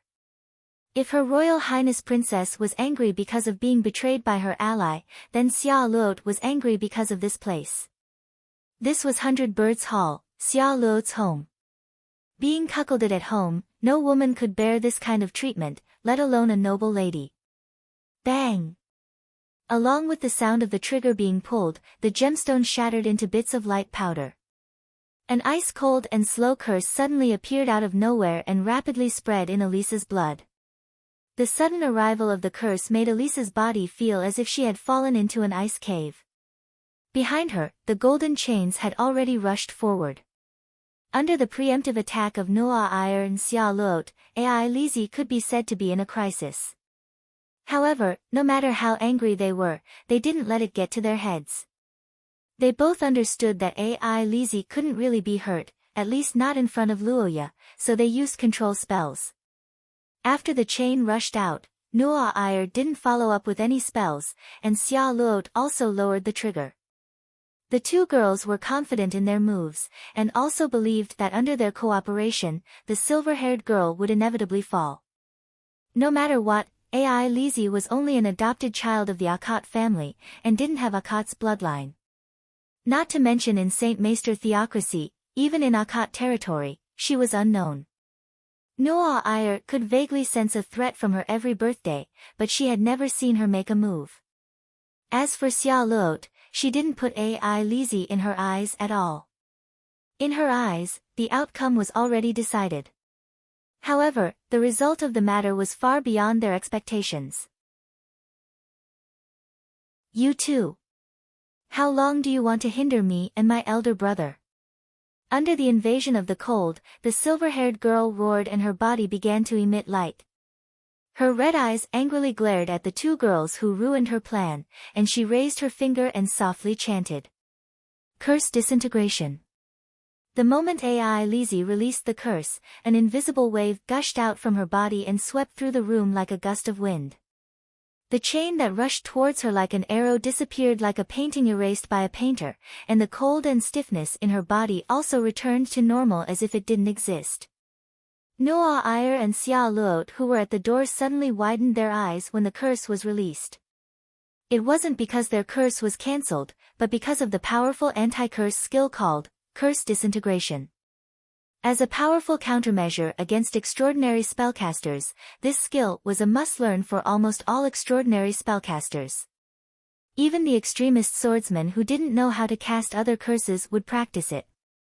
However, this curse couldn't escape from one principle, and that was that it needed to be suppressed by a level.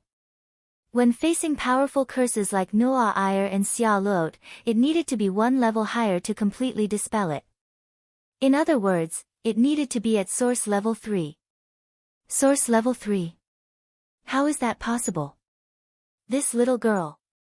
Nuo Ire and Xia Luot were shocked by this unbelievable fact. Ai Lizi was 2 years younger than them, and reaching source level 4 at this age was already a terrifying talent. It was impossible for her to reach source level 3.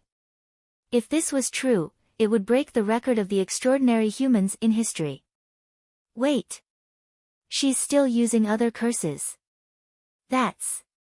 I see. She's consuming her own life force to increase the power of the curse.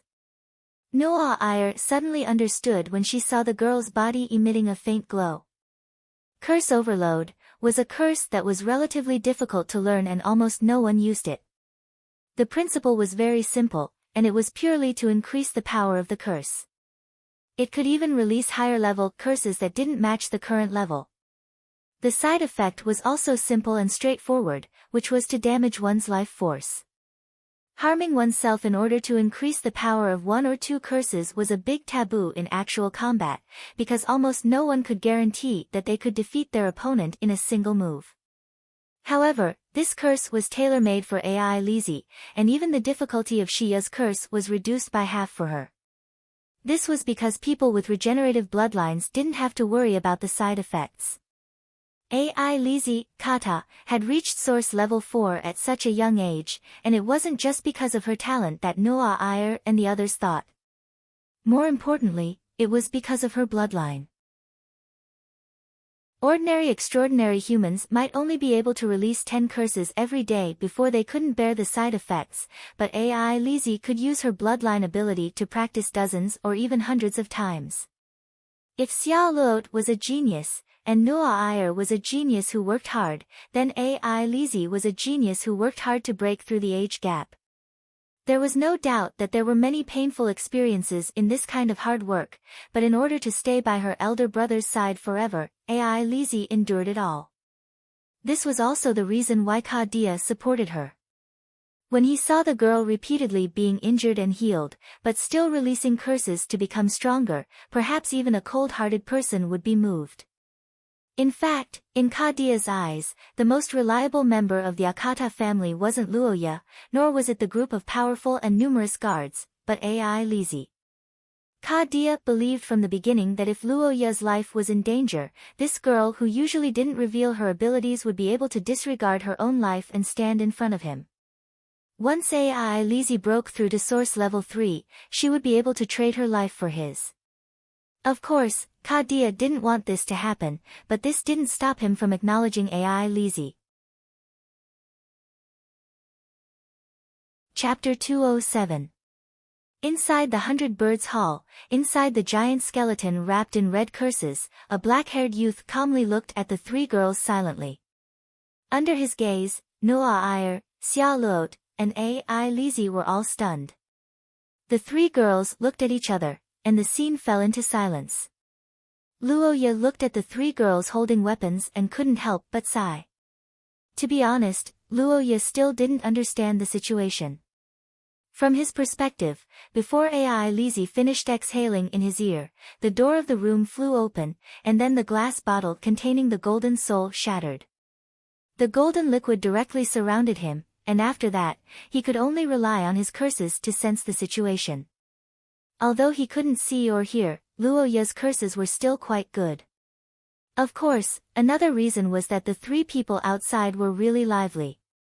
Whether it was Nuo Ire and Xia Luot's angry attacks, or the three people's fighting after that, everything in Luoya's perception was like a giant firework exploding beside him.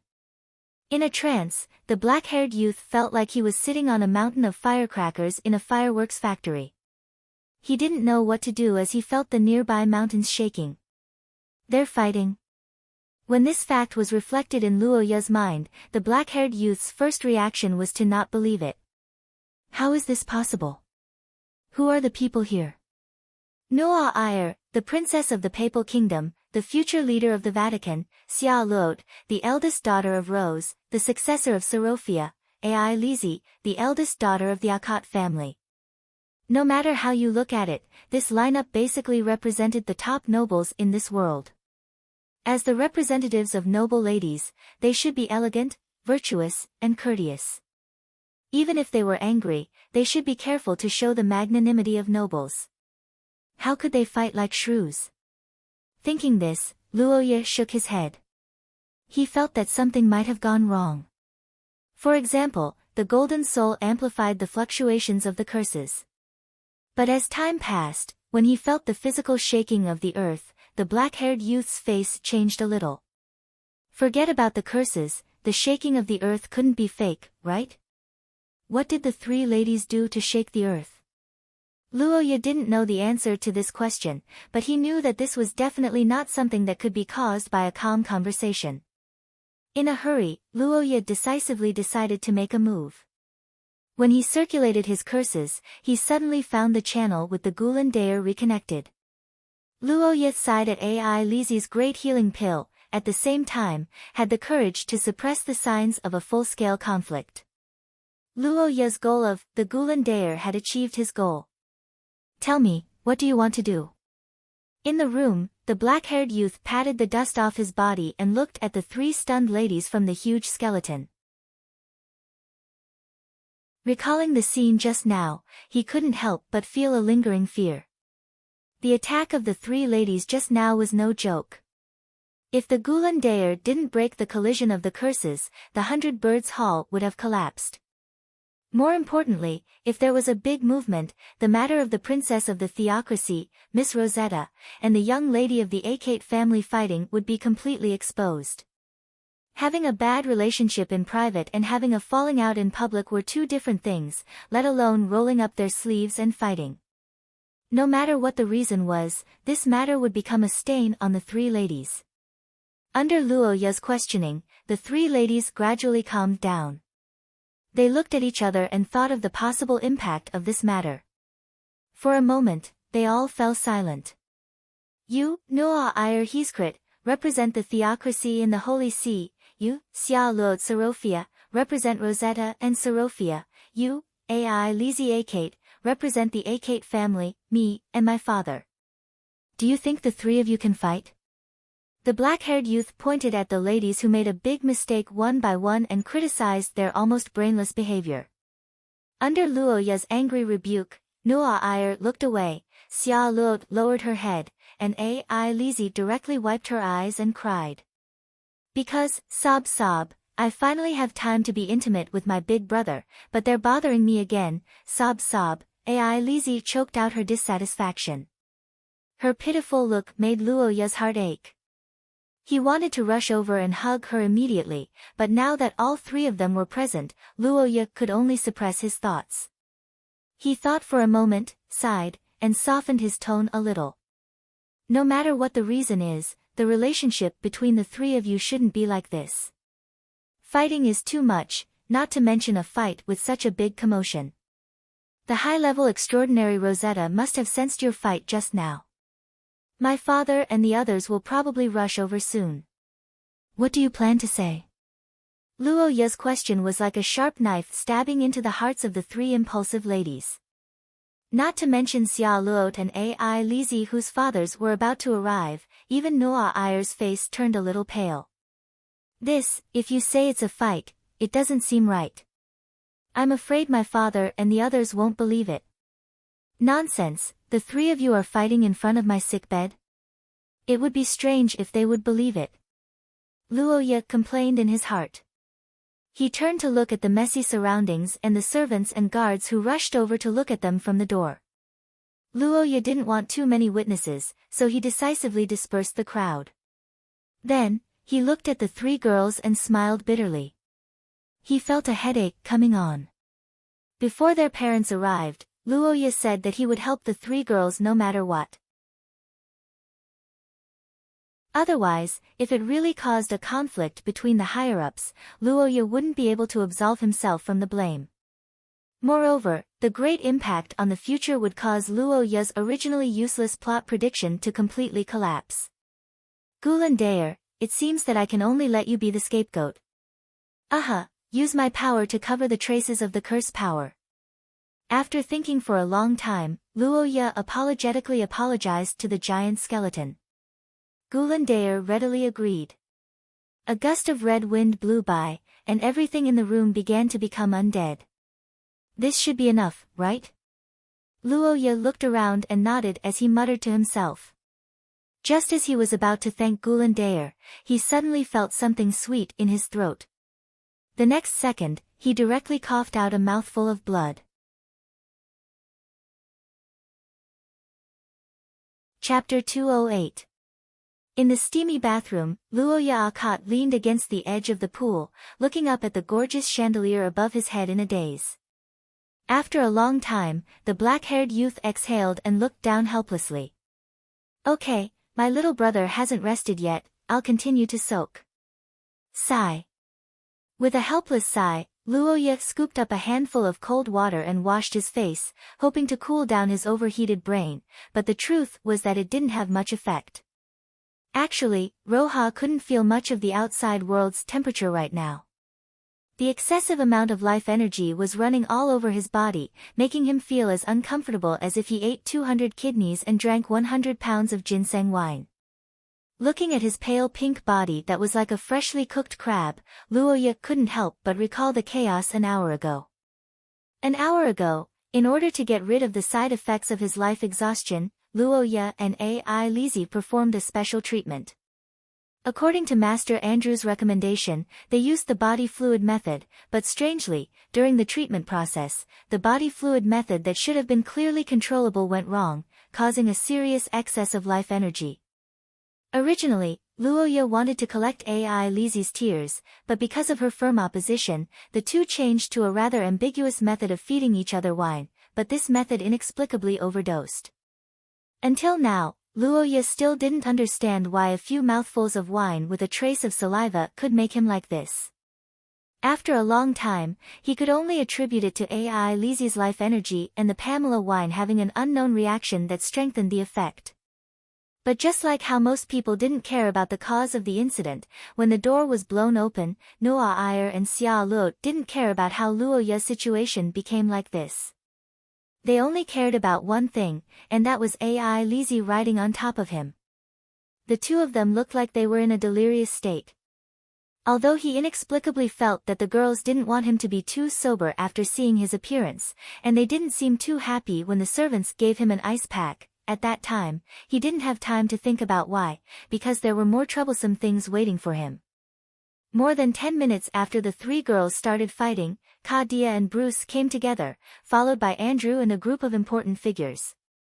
The two fathers looked at the door stuck in the roof, and then looked at the traces of the Gulan Daer's broken roof above Luo Ya. They couldn't help but look at each other. Obviously, Luo Ya's intervention had an effect. The appearance of the Gulan Daer had disrupted the situation, and the group of high-level extraordinaires couldn't quite understand what was going on. While everyone was confused, Luo Ya decisively took the initiative to take the blame. Gulan Daer listened to Luo Ya's narration without any fluctuation in his emotions.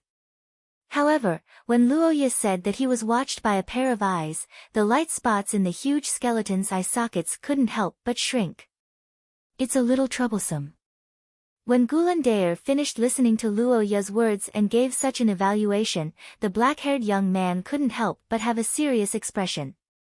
Until now, he had been together with Gulan Daer for several years, but this was the first time Luo Ya heard such words from his mouth.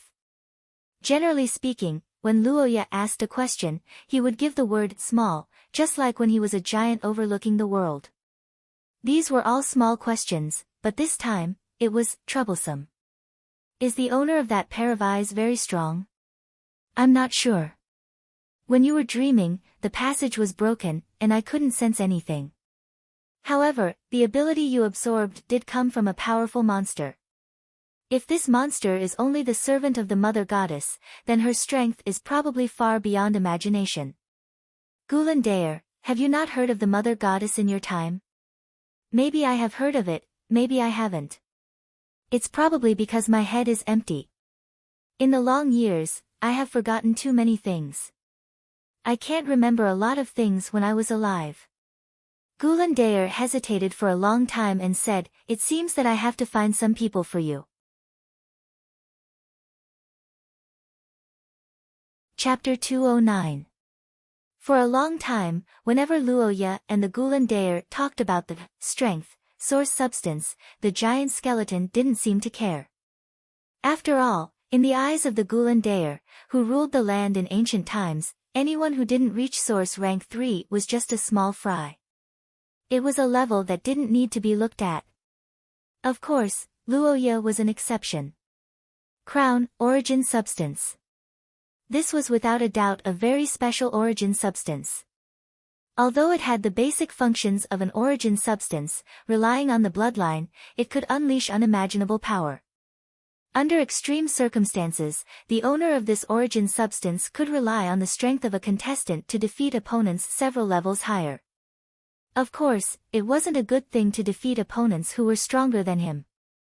The strength of a contractor would often cause excessive corrosion to the owner of the crown, which would lead to troublesome side effects. But it had to be said that no matter the level of the owner of the crown, source substance or its bloodline, it would be a major unstable factor. As long as one was willing to sacrifice himself, even the emperor would be dragged down. You didn't have so many troubles in the past. I could deal with those rats in the dark. But the situation might change in the future. Sometimes, having more people is a powerful advantage. The Ghoulandaire rarely emphasized the theory of numbers to Luoya, which made the black-haired boy stunned. Giants were famous for their outstanding individual combat strength. They rarely fought in groups. He didn't expect that the Ghoulandaire would ask him to expand his combat strength. A person's energy is limited, no matter how strong they are. I understand this principle. But speaking of manpower, Cot Hill should have a lot of people, right? Luoya thought as he recalled the number of soldiers that were twice the number of ordinary marquis families. The Akot family might not be good at other things, but at least they were outstanding in terms of military strength. However, the Ghoulandaire shook his head at Luoya's words. It's not that kind of a sea of people. What I mean is to find some people who can fight. Fight. This description was very simple. It was very suitable for the Ghoulandaire's style. But the problem was, what did this big brother mean by fight? Luoya was very clear. Source rank 3. It's better if it's higher. Ah, the black-haired youth looked at the big skeleton with a forced expression. Naturally, the Akot clan had level 3 source grade experts, but these people were Ka Dia's right-hand men. They had been on the front lines for many years and held important positions. Although Luoya was the only son of the Akot clan, it was impossible for these people to follow behind him all the time. It would be a waste. Experts like Gulacy who stayed close to Xia Luot were few and far between. Furthermore, the Sorofia family had always felt that Gulacy was overqualified. It was just that she was unwilling to do anything else. In the end, level 3 source grade experts were not cabbages that could be found anywhere. They were recruited by various countries over the years and the supply could not meet the demand. The level 3 source grade experts of the 3 major origin substances had long been snatched away. The experts of the origin substances had their own families. Unless they were completely subdued by the Akot clan, no one would give up their family to protect Luoya. According to the requirements of the Ghoulandaire, Luoya found that only the experts of the pagans could be recruited. Of course, he was not the only one who found out. In fact, the kings of small countries with weak competitiveness had also found out long ago. However, very few of them were recruited.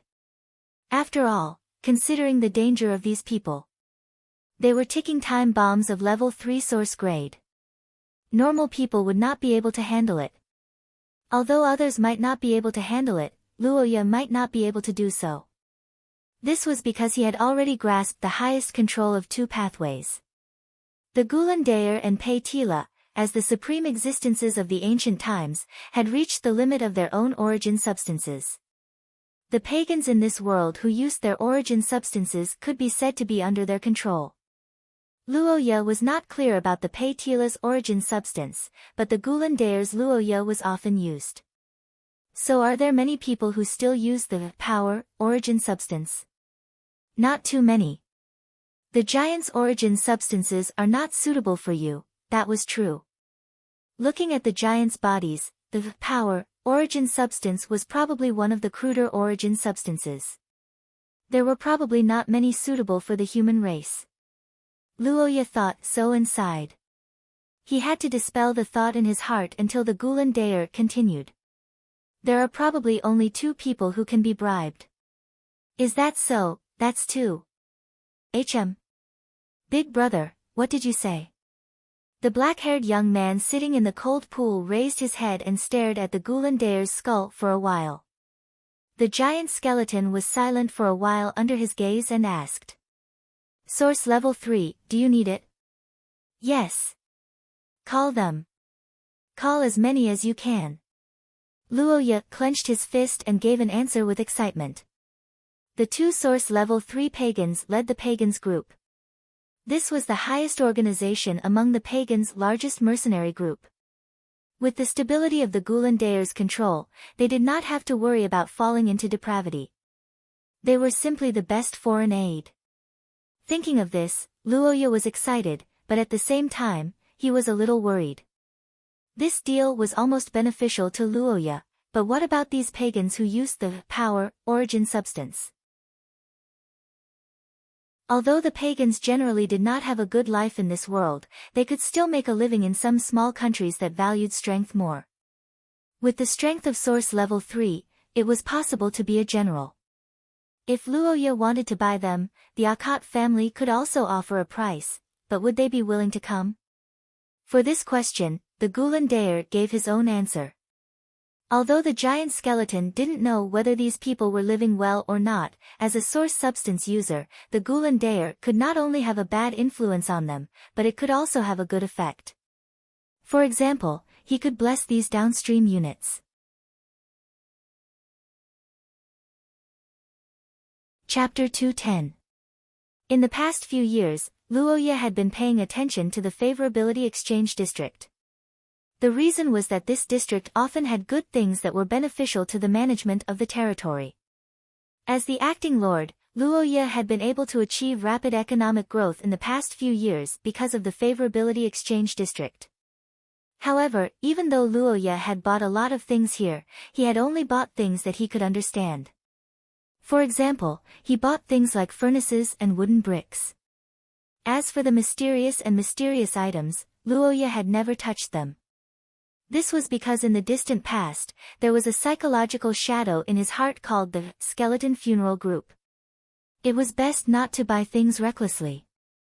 This was a lesson that Luoya had learned at that time. Because of this, Luoya was very cautious when shopping in the favorability exchange district. For example, when Luoya saw abstract terms like glory gathering place, he would shrink back. Not only because he didn't know what they were used for, but also because they were expensive. That's right. In Luoya's long search, he had discovered a pattern. That was, these abstract terms were ridiculously expensive. They would easily cost millions of favorability points. Even though AI Lizzie could produce 18,000 favorability points per mu, it still couldn't withstand such a torment. Fortunately, Luoya's favorability points had risen like a rocket in the past few years. Every day, he would be able to obtain a large amount of favorability points by walking around the city twice. If the favorability points were really lacking, Luoya could hold a lord meeting. In name, it was to listen to the opinions of the citizens. However, in addition to listening to opinions and dealing with problems, Mr. Luoya's sickle didn't delay. From this point of view, even though AI Lizzie gave a lot of favorability points, Luoya was actually using a more efficient method. However, just like how the human body could temporarily not eat, Luoya also had its own ecology. Favorability points could be obtained in the future, but AI Lizzie couldn't be ignored.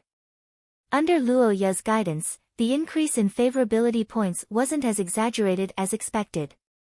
However, even so, it was still more than 200,000 points. Of course, speaking of this, the plus 80,000 points that Xia Luot obtained in one go could be said to be a wave of wealth. Today, when the Gold Exchange District ran out of potions, Luoya unexpectedly found something in the Favorability Exchange District. Bell of Protection, the clear bell calms people's soul. The blessing of protection makes people enjoy peace. Price, 500,000 favorability points, monthly half-price limited price, 50% off, price, 250,000 favorability points. To be honest, when Luoya saw this item, his first reaction was a pleasant surprise. After all, in this special period, slowing down his progress was the last thing that Luoya wanted. The system refreshed once a month, and there might not be any potions next time. Luoya really couldn't afford to waste time. However, after a short moment of excitement, a question began to appear in his mind. Is this item okay? How useful is it? After thinking carefully for a long time, Luoya decided to make a double insurance. Although the Bell of Protection was expensive, it was currently on sale, so he could still afford it. For his own safety, Luoya was very willing to spend points. Moreover, this could also be used as an experiment by Luoya to introduce abstract items. Other than that, the other insurance was the ordinary level-up potion. Level-up potions had existed since ancient times. Now, Xia also had them. Luoya was currently in the city with the most variety of materials in the continent. Naturally, he wanted to find a better one for himself. However, he had to admit that the level of potions in this era was terrible. No matter how good the potion was, its use would be limited. Luoya still didn't know whether 1 + 1 was greater than or equal to 2, but this was already his best plan at this stage. After planning everything, Luoya came out of the bath and went ashore. He reported his needs through the servants. Of course, Luoya said that he was going to buy it. The Akot family was now considered a wealthy aristocrat, so a level-up potion wouldn't be free. After the riot was classified as an accident, both Xia Luot and AI Lizzie were taken away by their fathers. Although Ka Dia and Brosnan had to maintain a good atmosphere in public, it didn't mean that the two girls' mistakes were forgotten. Noah Iyer didn't have any parents, so she escaped the disaster. However, after this incident, she obediently went back home. At least for today, Luoya's side was peaceful. After Luoya took the initiative to take the blame, Brosnan had a more comprehensive understanding of his daughter's fiancé. Perhaps because of this, when the sound of a carriage sounded in the evening, the servants came with an exquisite box. They didn't mention the price at all until Luoya asked about the exquisite carved glass vase. Young Master Luoya, you are a distinguished guest of the Sorofia family. During your stay in the 100 Birds Hall, we will take care of all your needs. This is our honor, so please don't mind. After saying so, the servant smiled and left, making Luoya smile helplessly. After thinking for a while, the black-haired young man nodded slightly. As the saying goes, it would be impolite to refuse. Since the Sorofia family was so enthusiastic, it would be strange for him to refuse. After thinking it through, Luoya looked at the crystal-clear liquid in the container carefully. Should I say that expensive things always have a better appearance? The potion given by the Sorofia family was obviously a high-grade product. It was orange in color and somewhat resembled wine. The smell wasn't pungent, and compared to the Biolello series, it was much better in appearance. However, the appearance of a potion wasn't the most important thing. Luoya thought so and shook his head. He opened the system and looked at the Bell of Protection. After hesitating for a while, he finally clenched his teeth and chose to buy it. After a flash of light, the item that cost 250,000 points of Luoya finally appeared. However, what the black-haired young man didn't expect was that this item that sounded very big and cost a lot of points was actually not that big. In fact, it was a little small. It was a small black pocket-sized bell. He didn't know what material it was made of, but its shape was very traditional and even a little ordinary. It was only as tall as Luoya's calf and could be held with one hand. If one didn't pay attention, one would think that it was a big bell. However, the patterns on it were very complicated. Looking at the simple and mysterious little bell, Luoya felt a little more at ease. He placed the two items on the table and looked out of the window. Now that the life exhaustion and the ice status had been removed, only the undying status was still affecting him. Then, there was only one thing left to do. Let's have dinner together after a long time, with Miss Angel.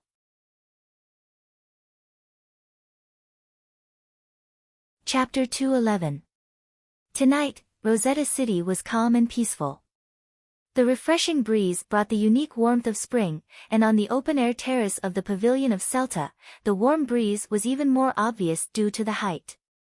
Luoya sat on a chair and looked through the fence at the bustling night view outside the pavilion. He couldn't help but feel a little dazed. After a long time, he sighed with deep emotion. Rosetta is really a bustling place. In Shia, generally speaking, there was no concept of a city that never sleeps. After all, although the lighting tools in this era were not expensive, it was still a kind of cost, and the lighting conditions were generally poor. The larger the city, the more it needed to light up, and the more difficult it was to do so. For a capital city like Akate City, it would be completely dark a few hours after nightfall. The people had already adapted to the life of working at sunrise and resting at sunset. Going to bed early and waking up early wasn't just a saying, it was a habit cultivated by the living environment. However, in Rosetta, this situation had changed. As one of the most bustling cities in the human world, Rosetta was different at night. The streets and alleys were filled with various special minerals mined by the Sorofia family from the southern mountains. As long as they were injected with curse power, they could replace the traditional light source. Therefore, there were many colorful lights in Rosetta at night, and there was even a large-scale night market with people coming and going. Such a scene seemed to bring Luoya back to his previous life.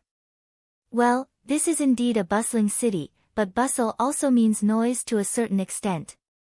Compared to that, I prefer the silence of the Saint Du prayer meeting at night. I see. Everyone has different preferences.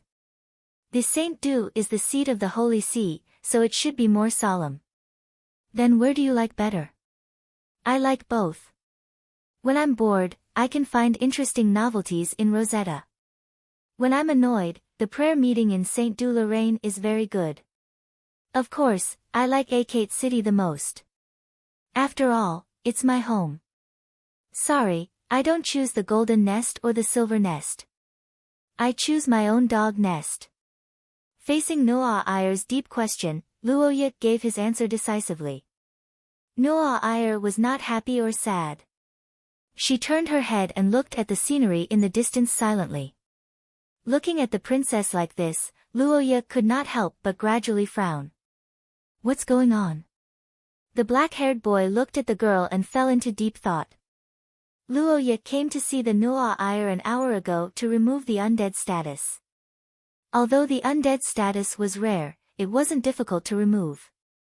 Luoya's medical treatment could completely remove it. However, because Luoya was in a hurry to level up as soon as possible and hadn't seen the Noah Ayer for a long time, he simply came to see the Noah Ayer. Heathcliff's angelic bloodline had many magical uses. One of them was that it was very effective in restraining the undead status. With the help of Noah Ayer, Luoya's undead status could be said to be cured. However, during the treatment process, Luoya discovered one thing. Noah Ayer's mood was low, or rather, she seemed to have something on her mind. Originally, Luoya thought that it was because the three girls had made a mistake, and the other two were taken back to educate and criticize. Noah Ayer escaped the disaster, so Luoya seemed a little uncomfortable. But now, it seemed that this princess might really be troubled. Noah Ayer, do you have anything to say? After thinking for a while, Luoya decided to ask directly. After hearing the boy's question, Her Royal Highness also turned her head. Her lips opened and closed several times as if she wanted to say something, but she hesitated. After pondering for a long time, she only let out a sigh. Noah Eyre Heathcliff was indeed troubled. Since the banquet, Xia Luo's doubts had become a thorn in her heart, and every time she thought about it, she would be annoyed. On the other hand, Noah Eyre was busy because of her identity as the successor. For a long time, Luoya and Noah Eyre spent less time together. It felt like a long-distance relationship. A weekly letter and a short phone call were all the communication between Noah Eyre and Luoya. In the past, the girl thought that this was enough to protect her relationship, but the huge impact of Xia Luo's appearance completely awakened Noah Eyre's crisis awareness. Ai Lizzie was stimulated by Xia Luo's behavior, and so was Noah Eyre. However, unlike Ai Lizzie, Noah Eyre was mentally unbalanced and worried about gains and losses. Luoya, I have a question that I've always wanted to ask you. Are you happy being with me? After hesitating for a long time, the blonde girl mustered up the courage to ask this question. Luoya's eyes widened slightly when she heard this. After a moment of daze, confusion appeared in her eyes. Although it was a bit exaggerated to say that, in the current human world, Noah Eyre could be said to be the most respected person in the entire younger generation. Whether it was the theocracy of Saint Maester or the Vatican, she had a huge influence that covered the entire Shia. Noah Eyre was the princess of the theocracy. Even Xia Luo's father, Bruce, had to treat her with respect. If such a girl made a vow to protect you as her responsibility, would there be anyone in the world who would not be happy? Noah Eyre, what's wrong with you? Why do you ask? Because I'm wondering if I've been forcing you to cooperate with my hobby all this time. Did this behavior arouse your disgust? Ah. Luoya was speechless when she heard the girl's words. After a moment of hesitation, she let out a big sigh. I say, what are you thinking about? Didn't I already know what kind of person you are from the beginning? If I really hated you, I wouldn't even get close to you. And in the end, when did I say that I wanted you to change? The black-haired boy rubbed his brows speechlessly. He looked at the girl opposite him who widened her eyes in surprise and said faintly.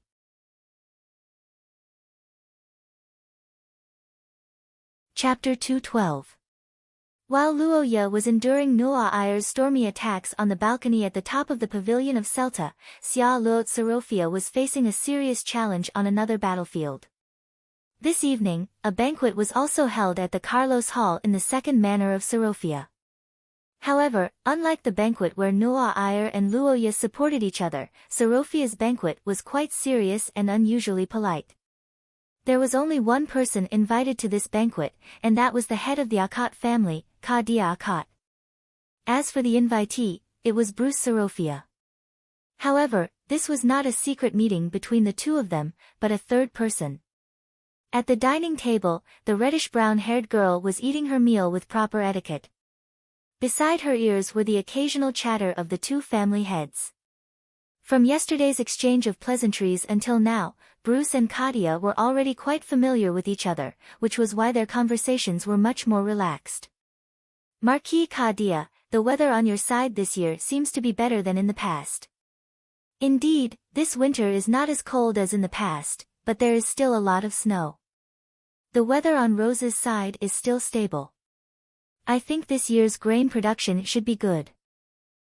Indeed. Our Ministry of Agriculture also expects this year to be a bumper harvest. Bruce took a sip of wine and said so with a smile. He looked to the side and glanced at Xia Luo, who was obviously more nervous than usual. He sighed in his heart. Now that the banquet had reached the dessert segment, the three people at the dining table were basically chatting. After a long period of foreshadowing and getting closer to each other, Bruce began to work.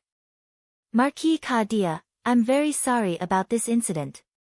Xia Luo was too concerned about Luoya, so she did this on impulse. Mr. Bruce, you don't have to apologize. Our family's AI Lizzie has always been infatuated with Luoya, which led to this ridiculous incident. We have to apologize to the host, Rose. Marquis Kadia is too polite. This time, the successful treatment of Luoya back to Rose is all thanks to Miss AI Lizzie. Luoya and Xia Luot found many ancient technologies of the Kingdom of Sophia in the ruins together. They are our benefactors. His recovery is our most sincere wish. The two fathers laughed back and forth, which made Xia Luot's face even paler. Marquis Kadia's undisguised support for his adopted daughter could be said to be clear and easy to understand. Most importantly, Xia Luot didn't hear anything about the marriage contract from him. The marriage contract between the two families was now in name only due to Noah Ayer's intervention. After this incident, although Xia Luot seemed to still have a name, in fact, it was a loss because without the marriage contract, the other two had the approval of Luoya's father, Kadia. They were far superior to her. There was no doubt that this was an unfair competition. Although Luoya was a person who didn't pay much attention to these things, the boy paid more attention to the most direct feelings when getting along with people. However, falling in love and getting married were two different things. Once it came to marriage, Kadia was a mountain that couldn't be bypassed. After understanding this, Xia Luot naturally didn't dare to act rashly. She decisively looked for Bruce, hoping to solve this matter.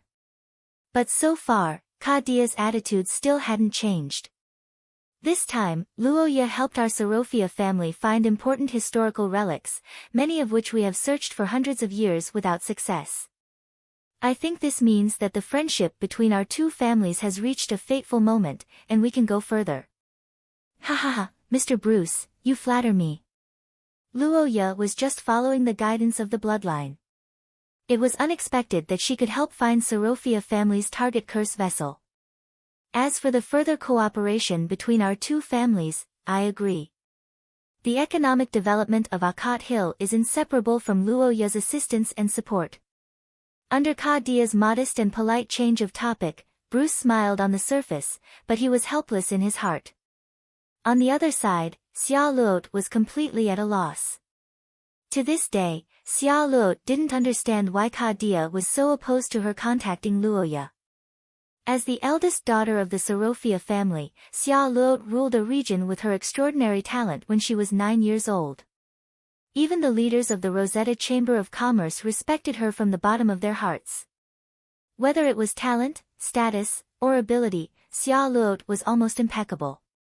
However, these seemed to be ineffective in front of Kadia. Where am I lacking? Why is Luoya's father so annoying? Is it because I forcibly brought back Luoya? No, that's not right. Kadia's interference was already there before that. Then why? The girl clenched her fists and bit her lips. There were countless questions in her heart. However, in the face of her lover's parents, Xia Luot didn't dare to question them at all. She was so nervous that she didn't even dare to speak. That's right, Charlotte, who had never had stage fright before, was now scared. She felt that this was the first time she had fought in a situation where she didn't have any information to support her and didn't understand her opponent's needs. If she were to lose, she might lose the love that she treasured. This price was too great, so great that she couldn't bear it. Well, it's getting late, Mr. Bruce, Miss Xia Luot, it's almost time for me to leave. After a flawless chat, Kadia politely said goodbye with a smile on her face. Bruce glanced sideways at Xia Luot, who hadn't spoken much all this time, and stiffened when she heard Kadia say goodbye. He knew that tonight's banquet was probably in vain. What a pity. This should have been the best opportunity, but Kadia's attitude was very firm. His daughter's marriage was probably, the brown-haired middle-aged man thought about the Akat family's attitude all this time and felt pessimistic. Xia Luot's abnormal performance tonight made him very anxious. There was no doubt that his daughter had fallen deeply in love, and there was a problem with her mentality. It was precisely because of this that she appeared to be timid in front of Luoya's father. However, this actually made her look bad. Showing her true self and showing her outstanding side to conquer the other party's parents was what Xia Luot should do now. Unfortunately, it was already too late. Bruce stood up and sent Kadia off. On the other side, the brown-haired girl also stood up stiffly. Xia Luot felt that her brain was numb. She also knew that today's private meeting was the best opportunity, but her performance was far worse than she imagined. Looking at Kadia's back as she stood up and left, Xia Luot suddenly had a feeling. If she let her leave like this, Kadia's impression of her would be completely formed. She had to do something, but what could she do now? Her mind was blank, and her breathing was difficult to control. The high tension made it difficult for Xia Luot to move. The girl lowered her head and desperately thought of a solution. Suddenly, she recalled the moment when she pulled the trigger and shot Luoya's body under the cover of the terrifying black monster. At that moment, Xia Luot's love transcended life and death, and defeated the most fundamental fear of mankind. Compared to that, what was the current situation? Even a monster like Mr. Darkness couldn't cut off her love for Luoya. Was she going to ruin her feelings in this peaceful time?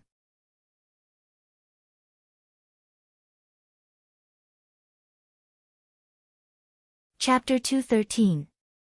Xia Luot had an epiphany the moment she rushed out. What could move Kadia? Even someone as intelligent as her had never thought of this question. For Kadia, a powerful minister of the theocracy, one of the 5 great nobles, and the lord of a large number of territories, there was almost nothing in the world that could change his mind. But if he were to disregard all this, as a father of a single-parent family and a man who had been widowed for many years, there was one thing that could move him. That was true love. Kadia was a rare person among the nobles who cared about feelings, especially when it came to the relationship between a man and a woman. Kadia was very different from other nobles who traded marriages. Because of this, he did not think highly of Xia Luot's marriage from the very beginning. No matter how it was covered up, this was still a transaction between 2 families. But what if Xia Luot could show true love that far surpassed this transaction and that Kadia appreciated? The girl was unsure of the answer to this question, but she was willing to take a gamble and use her truest feelings as a weapon to attack. I love Luoya. Please don't stand in the way of our love. This is the only request I have in my life. The moment the girl bent down, both Bruce and Kadia in the room were stunned. The sound of the clock ticking echoed in the luxuriously decorated room like never before. Kadia frowned after a few seconds. Miss Xia Luot, I think you might have some misunderstandings. Please get up, Uncle Kadia. You might know that when I first met Luoya, I was misunderstood and induced. Before the Lord Marquis could finish his excuses, the reddish-brown-haired girl retorted with this almost concrete inducement incident. Kadia's expression changed the moment she said that, and began to turn a little ugly. Mentioning the induced incident in front of his face would undoubtedly make him feel like he was holding her accountable. As the mastermind behind this incident, Kadia naturally felt somewhat embarrassed after hearing this. Xia Luot was aware of this situation, but her next words stunned the Marquis. Uncle, I have no opinion about that incident because it wasn't just the induced people. At that time, I also thought that my marriage with Luoya was inappropriate. As she said this, Xia Luot raised her head and looked straight into Kadia's eyes with her emerald eyes. 100-year marriage contract. Although it sounds historical, marriage itself shouldn't be decided by the past. Marriage represents the future. It's the beginning of one person choosing another person to support each other and fight against all external factors in the future. It's beautiful and sacred, but it shouldn't be planned. That is indeed the case. Listening to Xia Luot's understanding of marriage, Kadia, who was free to love, could not help but nod with a lot of emotions. Xia Luot looked at the man who was willing to listen to her and felt emotional. She recalled the situation with Luoya at that time and continued. So, when I met Luoya, there were many misunderstandings between us. I'm afraid you didn't know that our relationship started from mutual disgust, but just like my divination, love is as unpredictable as fate. When we were exploring the legacy of the Sophia dynasty, our lives were in danger several times. In that special environment, we fought together and did our best to save each other. Luoya used his own body to block an attack for me, and I once gave him the hope of survival. Our love was born in such an environment. Its birth was accompanied by the most difficult test, but in the end, our love won. Uncle Kadia, after going through all this, do you think I can still let go? Xia Luot asked in a choked voice. The Marquis, who heard Xia Luot and Luoya's story for the first time, could not help but widen his eyes slightly. For a moment, he did not know how to answer. Seeing this, the girl did not press him and only silently lowered her head again. Uncle, I know I came late. I'm not as good as Princess Noa Ayer to provide him with protection. I don't have the deep accumulation of experience with him like Miss Ai Lizzie, but I will never lose to anyone when it comes to love Luoya. Please give me a chance, I beg of you, I beg of you. The reddish-brown-haired girl's face was covered in tears halfway through her words. Her tears fell drop by drop onto the carpet. Seeing this, Kadia was finally completely speechless. Xia Luot's true feelings undoubtedly brought a huge impact to Kadia. At the same time, it also made him feel nostalgic. In a trance, the Marquis seemed to see the figure of his deceased wife, as well as the nobles who opposed his marriage when he was young. But what he did not expect was that many years later, he would actually stand in the same position. An unprecedented emotion rose in the man's heart. He looked at the girl in front of him, and his gaze gradually softened. Sigh, I'm old. The black-haired middle-aged man sighed and said to the crying Xia Luot. Child, get up. I agree to your request. Uncle Kadia. You mean? In the future, I won't object to the matter between you and Luoya, but at the same time, I won't agree to it. Kadia said and sighed silently. Noa Ayer and Ai Lizzie were first, and Kadia had already expressed his support, so this was the biggest concession he could make. I can't control Luoya's thoughts. Everything depends on you. Yes, I understand. Thank you. Hearing Kadia's acknowledgement to a certain extent, Xia Luot's heart relaxed, and her tears flowed even more uncontrollably.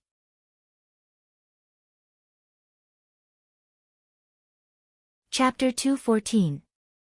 The system gave Roha a clock, it seems like it can be said that. Tasting the sweet potion in his mouth, Roha sighed and touched the bell on the table. He couldn't help but have a question in his mind. How do I use this thing? Generally speaking, the bell needed to be struck, but when Luoya thought about striking the bell while breaking through, he had an inexplicable feeling of a senior monk passing away.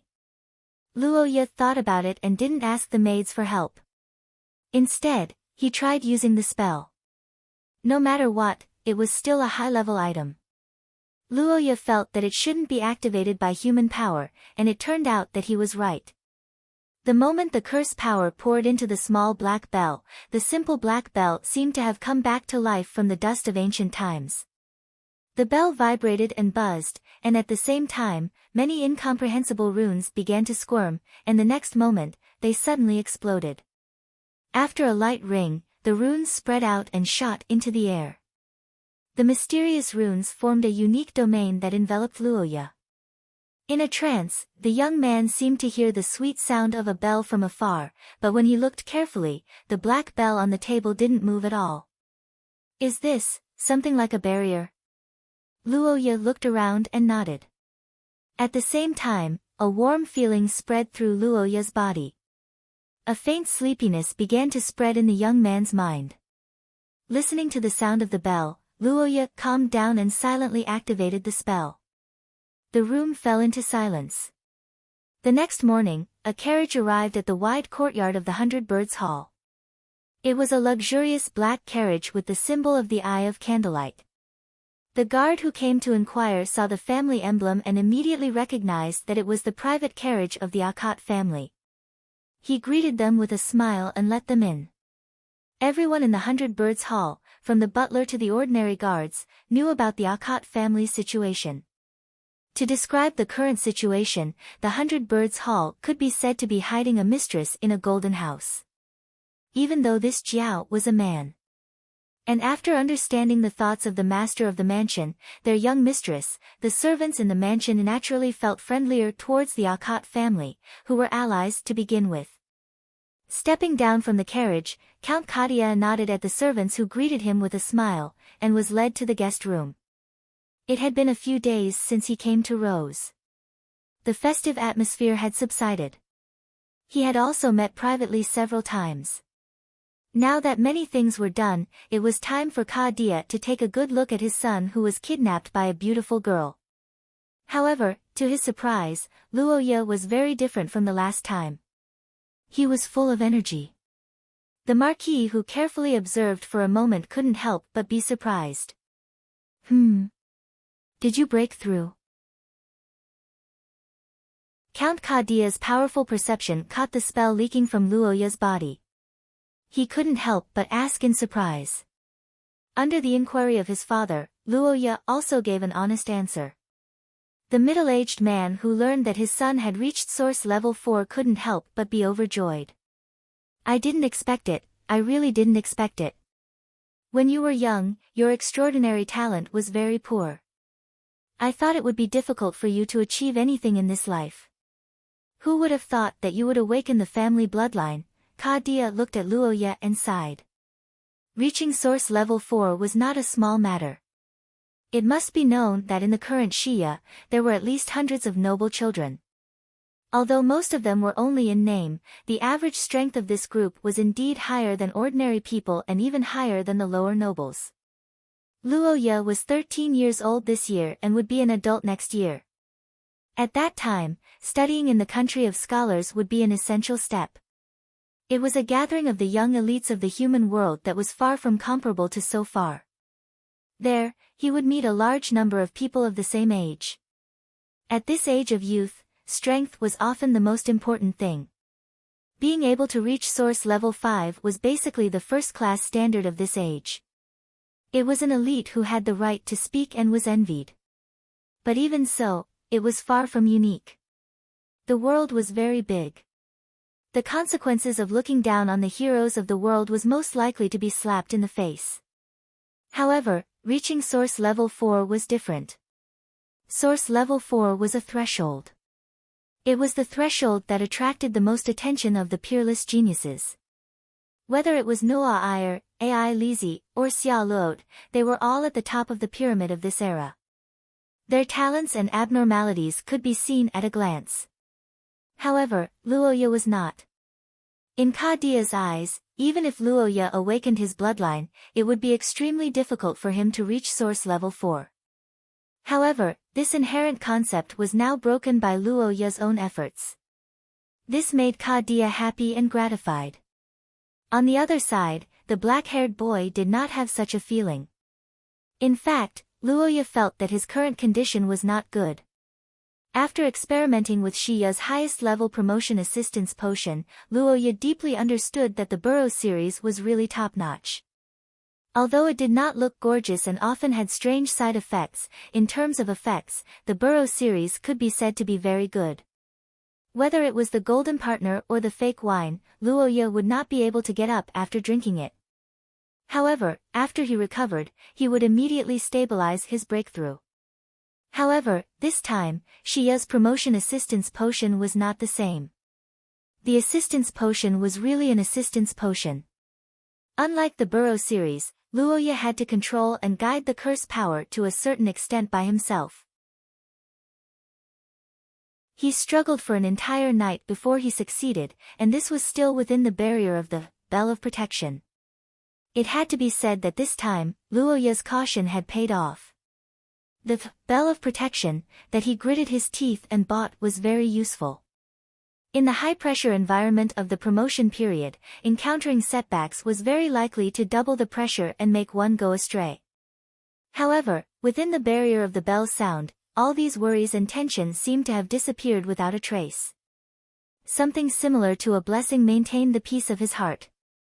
It could be said that half of the reason why Luoya took an entire night to succeed was because of the Bell of Protection. After experiencing it once, Luoya also understood that the effect was the same within the barrier. In other words, several people could use the bell of protection at the same time. Luoya was very satisfied with this. After all, who did not like to exercise with more people? The boy rejoiced. After seeing Luoya's strength, Kadia also felt a lot more at ease. He waved at Luoya and told him the purpose of his visit this time. Luoya, I want to talk to you about your marriage. You're tuning in to the Blissful Bookshelf YouTube channel. We're so grateful for your support, and don't forget to subscribe to join us on this incredible journey through captivating stories. Your generosity through donations truly makes a world of difference, as it's the primary source of revenue that allows me to expand and enhance this channel for you. Thank you from the bottom of my heart for being a part of this adventure.